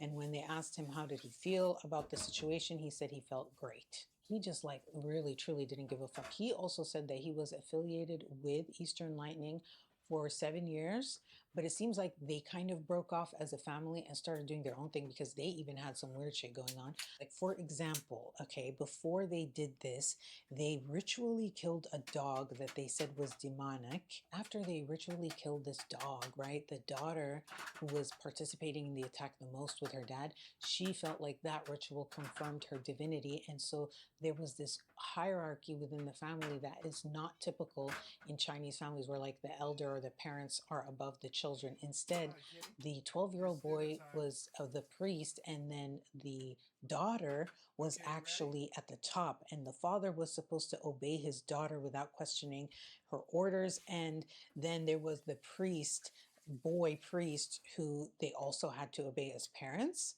Because the father said that he was with Eastern Lightning for 7 years and the Chinese government said this was Eastern Lightning, they made it seem like this was a planned, coordinated attack that they did and that the entire organization was responsible. But even their media were saying that, yes, maybe they were connected to them, but these people seem to be like an extremist branch of an already radical group that broke off. Once the trial started and they were questioned if they were part of Eastern Lightning, they denied it.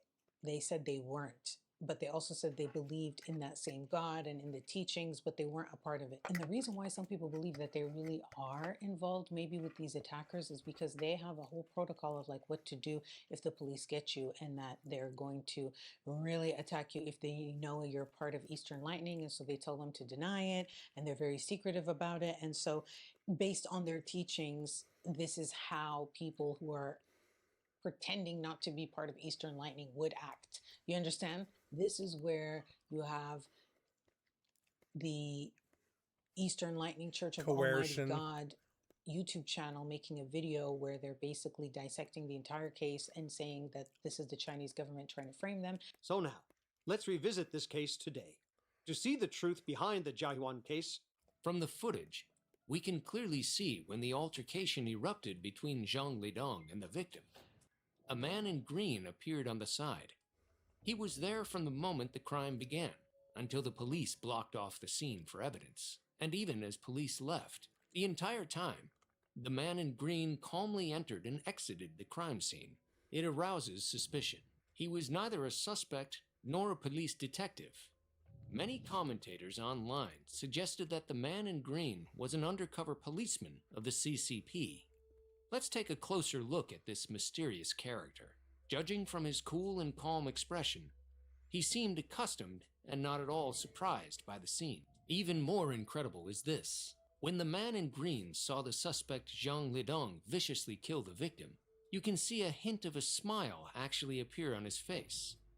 In the post-incident footage, we were surprised to find that the man in green was free to enter and exit the scene that was tightly guarded by the police.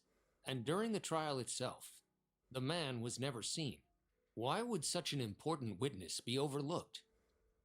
Is this just the police's negligence, or was he planted there by special arrangement? You don't have to be a genius to disbelieve the propaganda of the CCP. The CCP government claims it rules with law. This is the biggest joke in the world.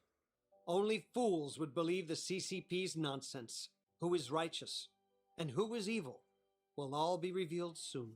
That's our program for today. Thank you for watching. The Truth Exposed.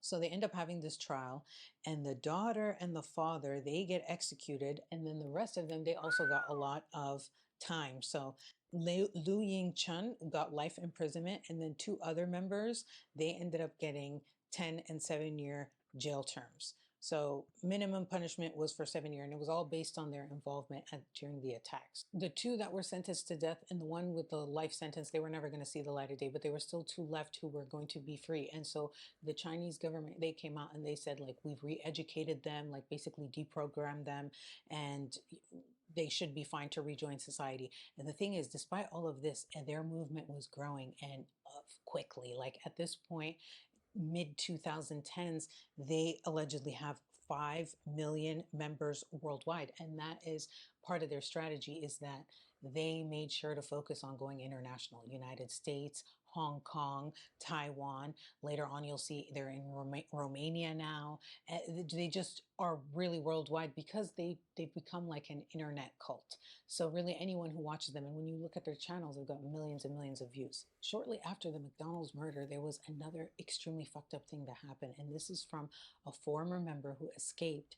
And the reason why he escaped and started speaking openly to media, because that in itself is very dangerous, is because he had nothing to lose, literally. Like his family, they were all basically taken away from him by this cult, because first what happened was that his sister joined the cult and his mother also joined the cult, but then his sister killed his father, saying that he was a demon. So he's got two family members in the cult. One of them killed his dad, and so he's all alone, and he's like, it's all this fucking cult's fault.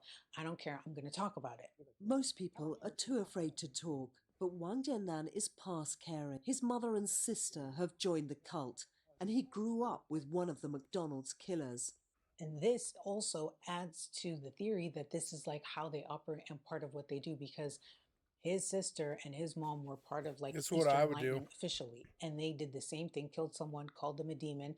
So if this is really a rogue thing, how is a very similar thing happening with other group members at around the same time, you know? His sister ended up actually being in prison with the McDonald's murderers. Okay, remember how I told you there was all this talk about them getting foreign funding and where's the money coming from? A lot of people suspecting, this is just suspicion, we don't know for sure, it's very mysterious, everything is very shady, but it could be from Hong Kong because they have a huge foothold in Hong Kong. And there was this investigation that happened in 2017 where Chinese authorities were doing 6 months of an investigation, and they ended up cracking down in a major way. They estimate that Eastern Lightning has about 500 churches in Hong Kong, and that their prime targets were middle-aged women who had money to give, who loved this idea of a female Christ and that she was Chinese and all of that, and so they were willing to give them their money. Then there was another crackdown by Chinese authorities the year later in 2018, and they arrested 11,101 people. 11111. Eastern Lightning claims that the Chinese authority was again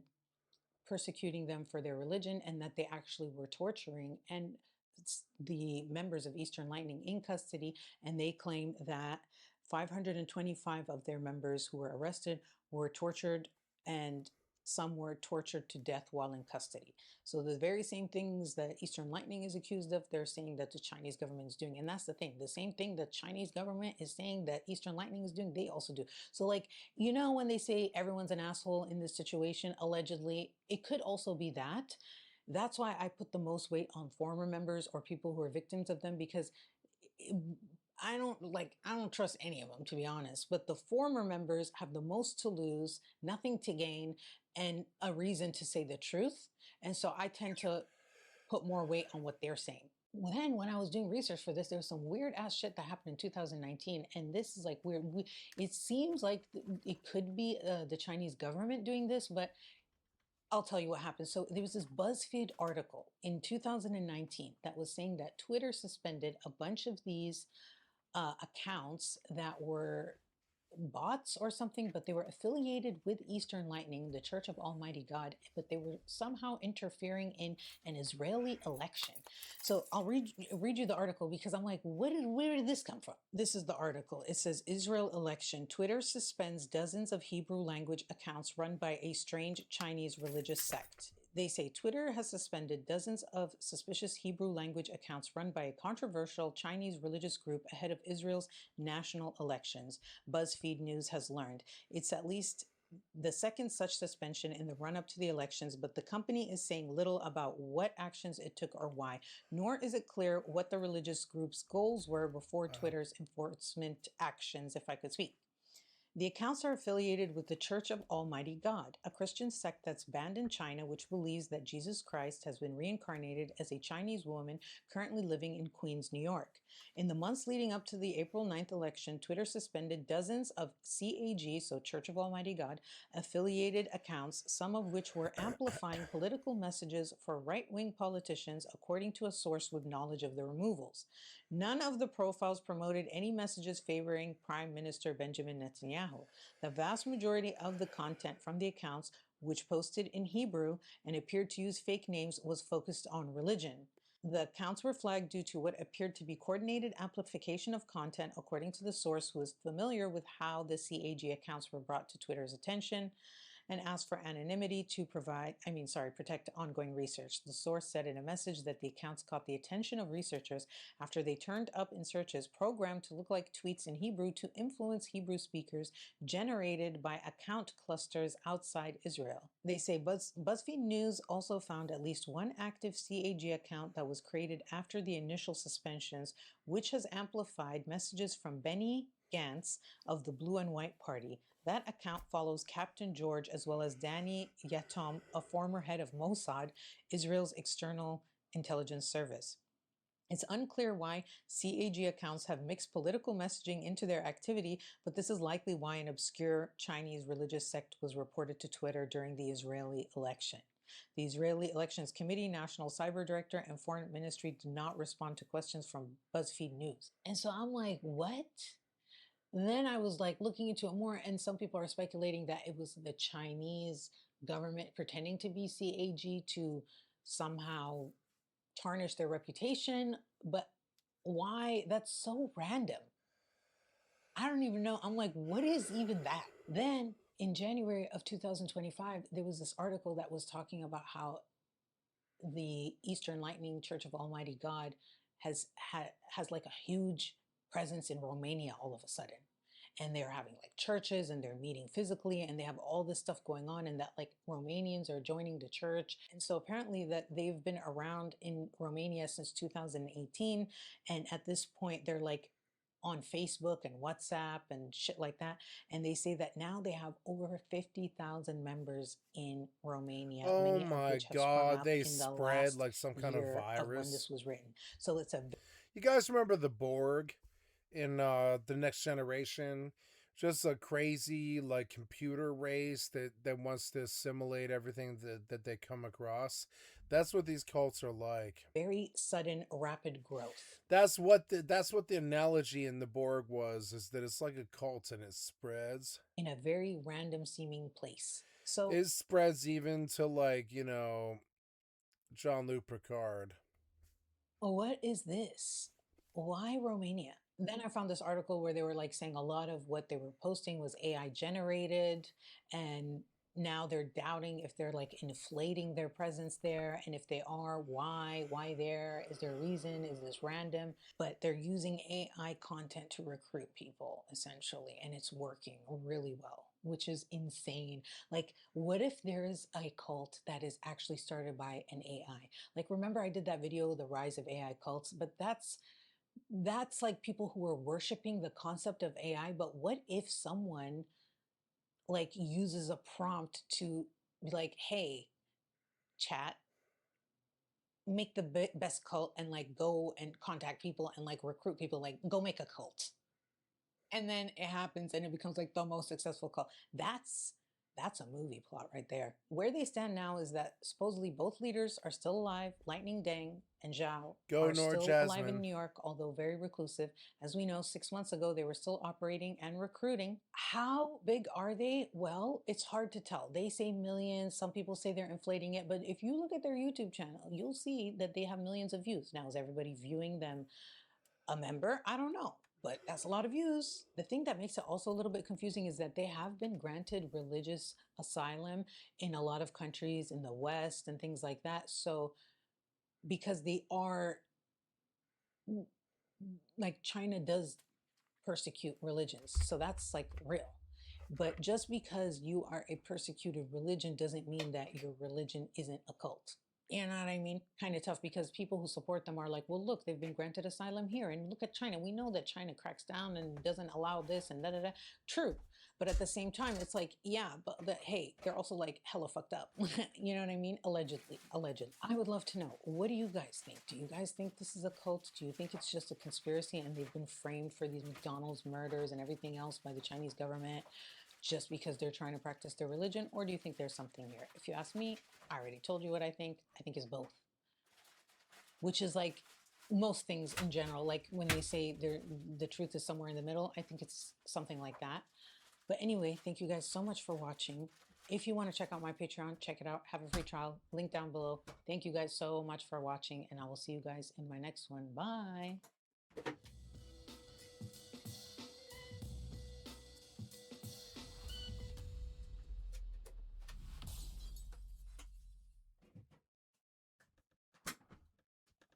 And what if I told you two key members of one of the biggest alternative bands in the world got into a bloody fistfight in a French nightclub over a disputed bar tab?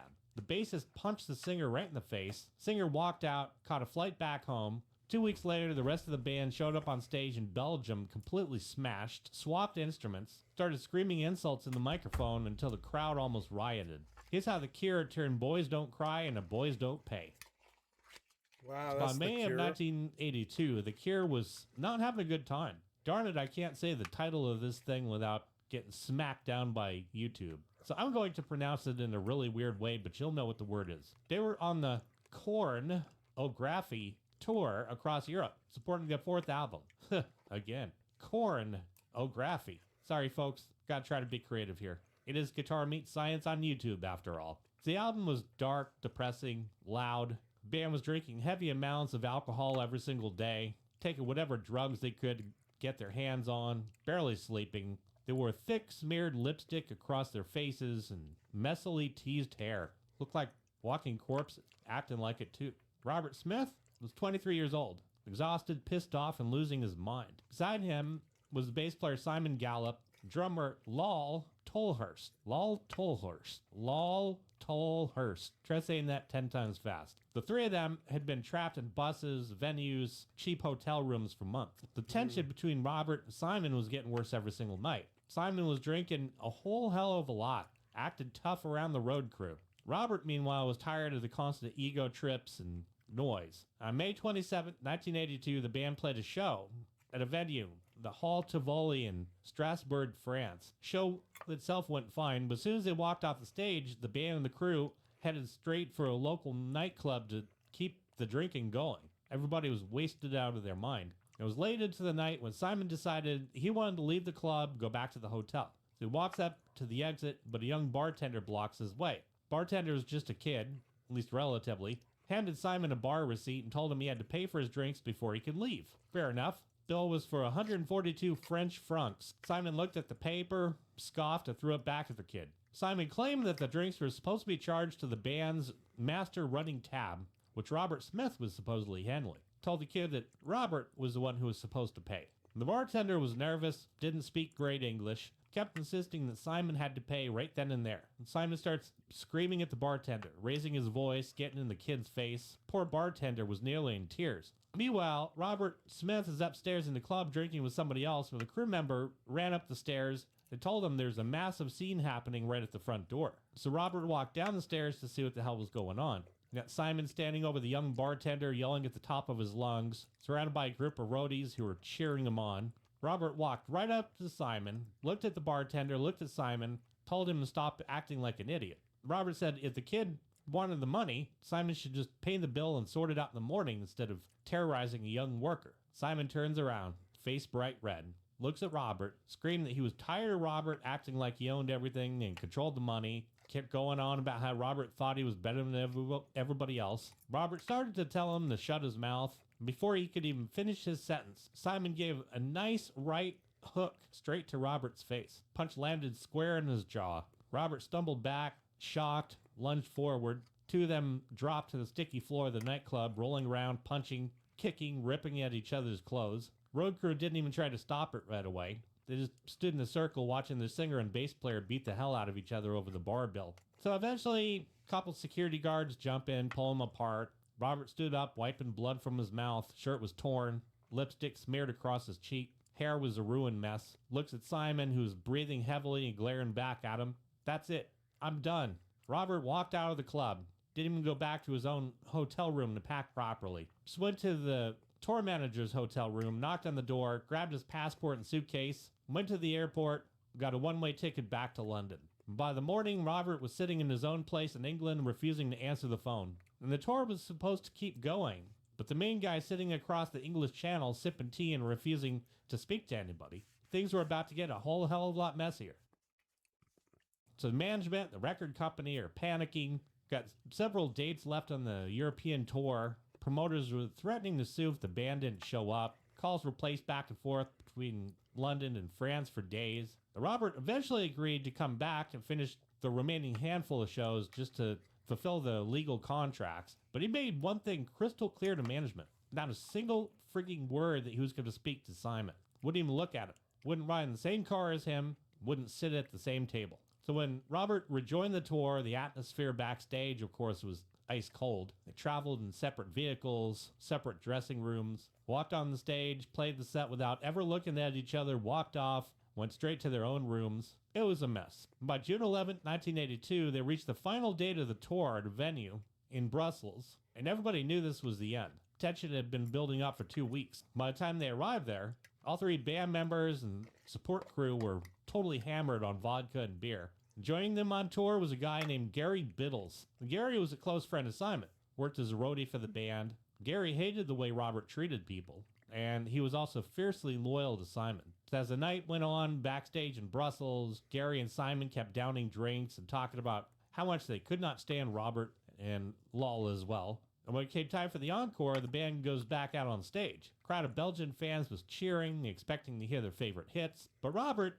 doesn't pick up his guitar. Instead, he walks over to the drum kit, sits down on the stool, picks up the drumsticks. Lol walked over to the bass and strapped it on instead of the drums. Simon took the rhythm guitar. The audience was confused. Never seen the band switch positions like this before. And then Gary Biddles walked out from the side of the stage, grabbed the main vocal mic, stood right out in front. Crowd's like, who's this guy? Why is Robert on the drums? Robert starts playing this sloppy, aggressive beat. Lol playing some clumsy, distorted two-note bass line. Simon scraping across the guitar strings, creating this screeching noise through the amps. Gary Biddles leaning into the mic and improvising lyrics on the spot, screaming at the top of his lungs. Kira's dead, Gary yelled in the mic. Kira's dead, Robert Smith is a wanker, Lol is a wanker, only Simon is worth anything in the band. The crowd was stunned. Some started booing. Others were like, hey, this is some kind of weird performance art piece. It's crazy. But the anger on stage, totally real.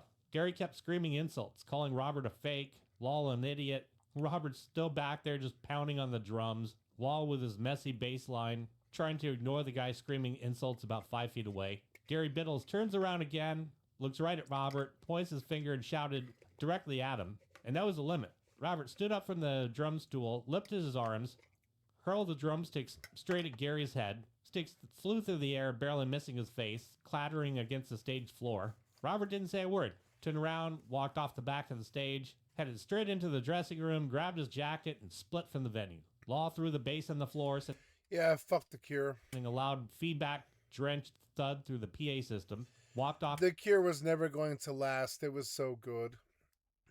Behind Robert. Simon and Gary stood there for a few seconds when the feedback was still going, and then they finally walked off. Crowd's like, what the hell just happened? The tour was over. Band was completely broken. Simon Gallup officially quit the band, teaming up with Gary Biddles to start a new group called The Cry. Robert went back to England, told the music press that The Cure was officially dead and buried. He was never going to play with those people ever again. But that's it. Just over, right? For 2 years, The Cure didn't really exist as a proper band. Robert Smith went off to play guitar for Susie and the Banshees, who I covered a while back. Wrote some weird pop singles on the side. Slowly started piecing his life back together. But by late 84, he realized he missed the heavy, driving sound that only Simon could bring on that bass guitar. So Robert swallows his pride and reaches out to Simon. Two meet up at a pub in London, kick back a few pints, laughed about the ridiculous disputed bar tab, and agreed to put the past behind them. Simon rejoins in 85, and for the next few years, The Cure blow up into a massive global act. By 1988, they're playing huge arenas. But Robert was approaching his 30th birthday and getting deeply down in the dumps again. Felt like he hadn't made his true masterpiece yet. Wanted to make an album that was suffocating, dark, utterly massive. Wanted to make something that sounded like the end of the world. So Robert moves into this quiet house, takes a whole massive amount of acid, writes the songs that would become the album Disintegration. Brought the demos to the rest of the band. They recorded the tracks in a residential studio in Oxfordshire.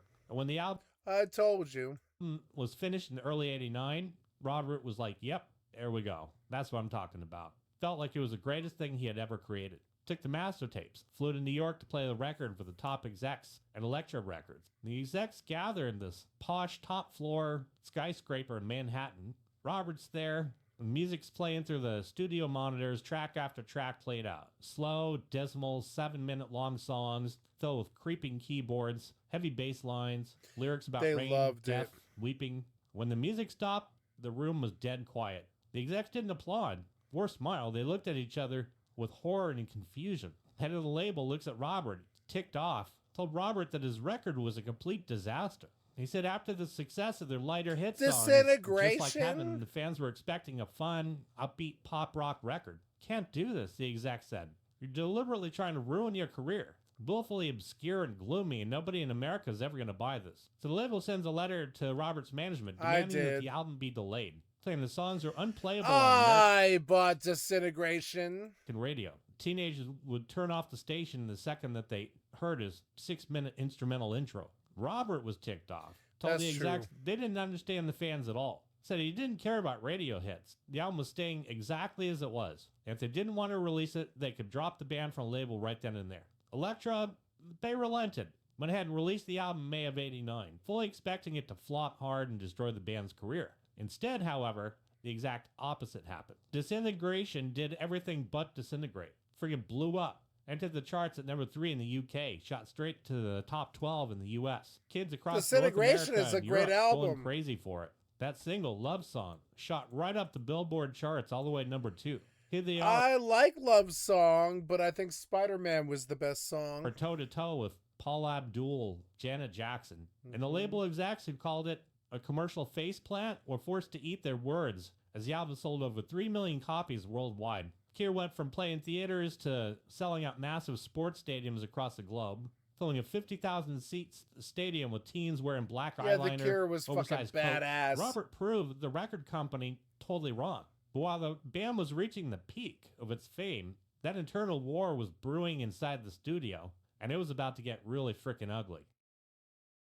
So while Robert Smith, Simon Gallup were driving the band toward massive stadium success, Lal Tolhurst was completely falling apart. Lal had been in the beginning, starting out as a drummer, now he's keyboardist and one of the primary songwriters. We're talking since they were schoolboys, but over the years, the drinking had spiraled out of control. By the late 80s, Lal was consuming huge quantities of hard liquor every single day. Couldn't play properly anymore. During the recording sessions for Disintegration, Lal would show up to the studio so drunk he couldn't even hit the right keys. Eventually, the rest of the band stopped plugging his keys into the recording desk altogether. Just let him sit in the studio pressing keys on a keyboard that wasn't connected to anything, just to keep him quiet while the rest of the band recorded the actual album. Backstage on tour, Lal became the butt of every joke. The band and the crew treated him terribly, picked on him all the time, throwing things at him, mocking his condition. He was physically present, but musically he was doing almost nothing. By February of '89, just before the album was set to come out, Robert Smith couldn't take it anymore. Called Lal into a room and gave him an ultimatum. Yeah, I had a friend like this, and it wasn't his fault. You know, sorry, I pressed the button so my camera died immediately. Something's going on with my camera. If I even remotely touch the cord, it crashes. The fuck is that, man? The fuck is that? Fix it, piece of shit. Okay, I'm sorry about that. There we go. It's some kind of thing. I'm gonna break it again, but I need to really not be affected by this. There we go.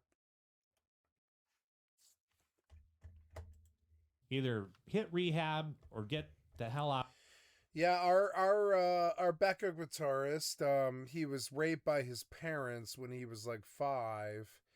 And then 10 years later, his mother came back into his life trying to like rebuild their family. And this caused him to, you know, he had partitioned his mind and forgot about all the stuff that happened to him. And he was just a normal dude who forgot that all that had happened. And then she came into his life, and he went from being our top guitarist, our main personality, maybe not our leader, but definitely the guy who was picking our style. And overnight he went to like this weird, crazy, angry, drugged out sycophant who like he would call us on the phone, but then he wouldn't know what to say when we like answered. It was just kind of crazy. And eventually he lost the ability to play the guitar. So we kicked him out of the band and stopped talking to him. And it's the coldest, most fucked up, dark thing I've ever done. But also I get it. Like my friends and my friends were feeling that he was having a very deleterious effect upon our lives. And so they cut him out. And it's the kind of thing that Oprah would do, or like an Ellen or something. But my bassist and my drummer and my sister band, their guitarist and their bassist, and I'm sorry, their guitarist and their backup guitarist, they all decided that he wasn't going to be in the band anymore. And my lead guitarist confirmed it. And it was just fucking crazy. It was like the friendship was no longer there. We stopped talking to him, stopped answering the phone. We just cold shouldered him. And I know that's what caused him to lose his sanity. He built this thing for like 5 or 6 years. And I watched my friend Christopher lose his goddamn sanity when he lost it all.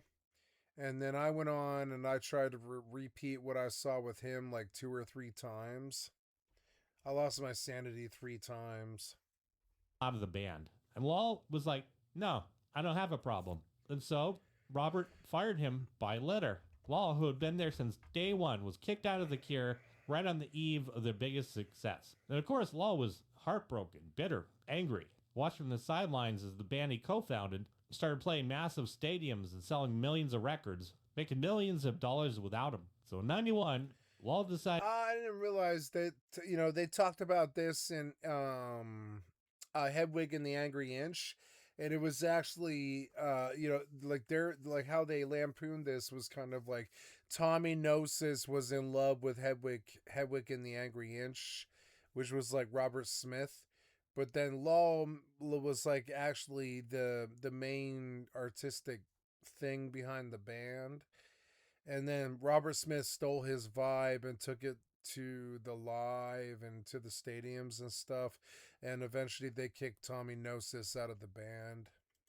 Had to strike back. Hired a high-profile legal team, filed a massive lawsuit against Robert Smith, Fiction Records, and the High Court of London, claiming that he was an equal partner of The Cure. He owned 50% of the rights to the name of The Cure. He was owed unpaid royalties for all the albums and merch and touring income the band had generated over the years. Claimed that Robert had manipulated him into signing unfair agreements back in the mid-'80s when he was severely incapacitated by alcoholism. Case went to trial in February 94. The Royal Courts of Justice in London. It's a brutal, embarrassing public spectacle. Robert Smith had to sit in the witness box for days, answering invasive questions about the band's internal finances, their drug use, how they treated each other. Lal's lawyers tried to portray Robert as a greedy tyrant who would step on his childhood friend to take all the fame and money for himself. And Robert's legal team fired back with devastating evidence. They brought in studio logs, recording notes, testimony from producers. Yeah, where they're like, this guy, we were playing, like, we were recording an album, and the bassist was there, and the drummer is there, and the guitarist is there. And we all began playing a song, and this happened to me when my backup guitarist, he lost his sanity. Like, overnight, like, it was like all of us were in sync except for the backup guitarist. And so we were just like, I'm sorry, but whatever he's playing is not on the same wavelength as what we're playing. He's not even matching his guitar to what's rhythmically happening in the scene. He's just drunkenly strumming his guitar. And that accusation ruined him. When somebody said it, I think my guitarist, Justin, he was like, all he does is just strum his hands and there's no rhythm or anything to it. And he was like, it's ruining our band. And we kicked him out. But the problem was he was the heart. Well, I was the heart and soul in terms of like I wrote the lyrics and I laid something in terms of lore. But I mean, the band's heart and soul was our backup guitarist, and he was fired.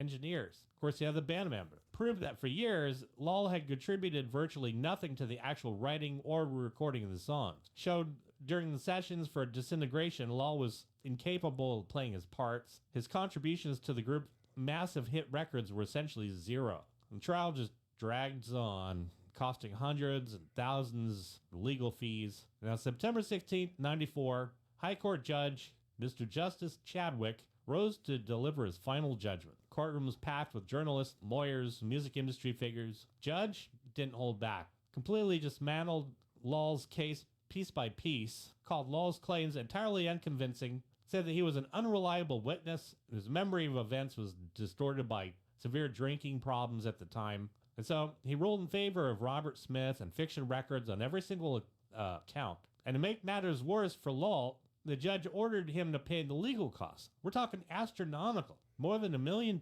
when all is said and done. Lol, ruined, broke, disgraced, faced with a mountain of debt, threatened to declare him bankrupt, taking his childhood best friend to the highest court in the land and claim a piece of the fortune, walked out with nothing but a giant bill and a totally ruined reputation. Robert walked out of the Royal Courts of Justice, stepped past the wall of news cameras waiting on the sidewalk, got in his car, and drove away. What? Subscribe. Thank you. Yeah, he did. He got into his car, drove away. I've seen that before. I always wonder what that was. And what if I told you two key members of one... I'm sorry.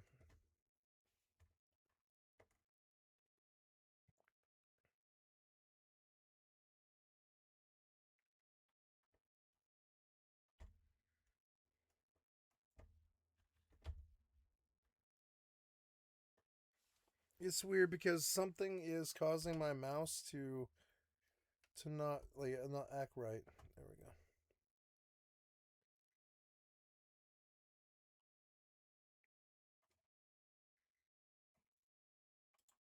I am very excited for my Aaron Schock interlude. There's just a lot of like awful gay politicians in varying levels of the closet that I've been excited to talk about, and I'm ready to go scorched earth.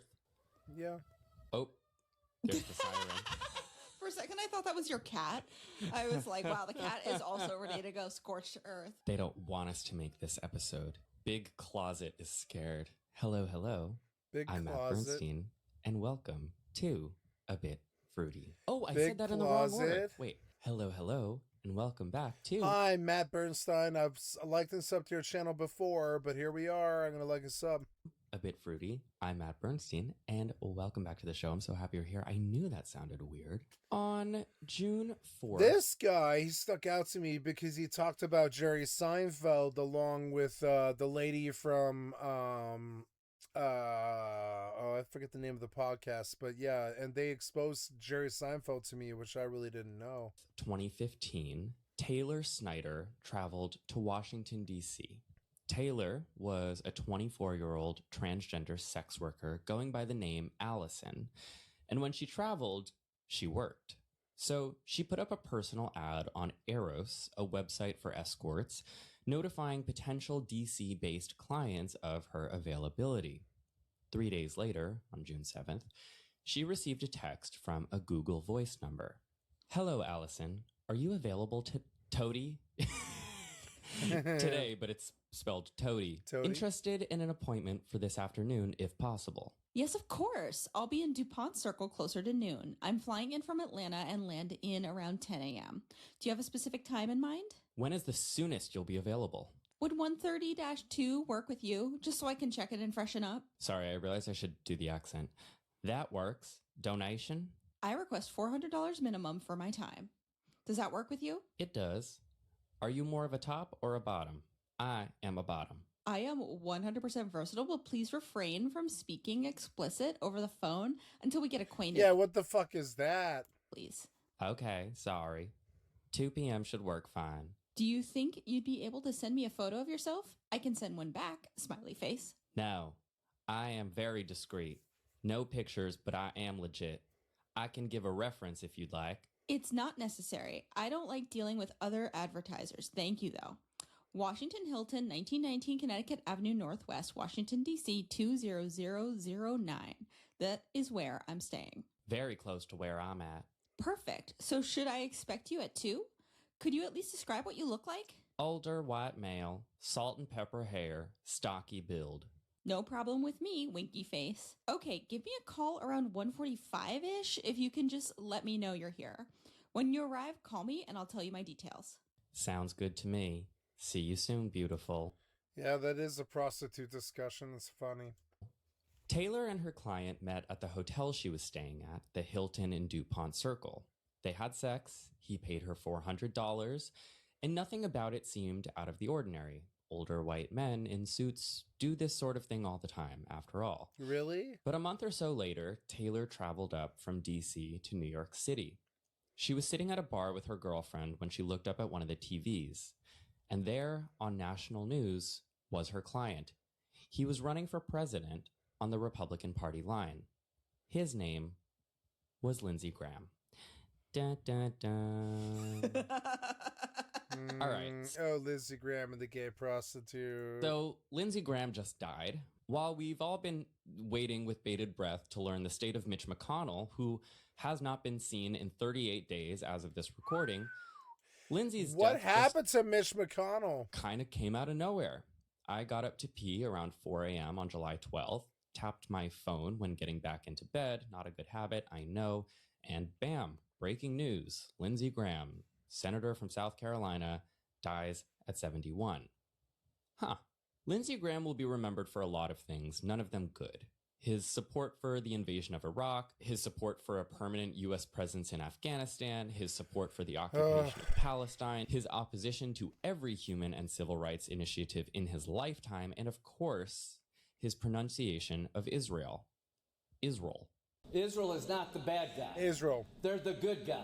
Israel is in a fight for their lives. Let me tell you about genocide. If Israel wanted to commit genocide, they could. Israel is our friend. If America pulls the plug on Israel, God will pull the plug on us. We're in a religious war here. I am with Israel. Do whatever the hell you have to do to defend yourself. Level the place. One of the last things... Because they bought you. ...things I remember him saying was, I will be with Israel till my dying day. Because they gave you $3 million. Forget it. I'm not with you. I'm with Israel. I will be with Israel till our dying day. Yeah. Well, I guess he was. But for queer people, Lindsey Graham was a unique source of torment. Lindsey bolstered every anti-LGBT cause he could. Okay, guys, it's 1:37 in the morning on a Monday. I've stayed up rather late on a Sunday night. I'm going to go to bed. I'm sorry, but I'm fucking tired, and I'd rather be up at like 11 and try to be there with you, you know, in like 8 hours and be rested and stuff, than try to do this like dead ass just watching react content doing nothing. I love you guys. I will see you later. You've been watching the Skycatlive channel. Come click on the cat space to donate. Come to the Twitch or the YouTube. Give me a like, sub, or a follow. I'm going to stop this recording, which was 12 hours and 37 minutes long.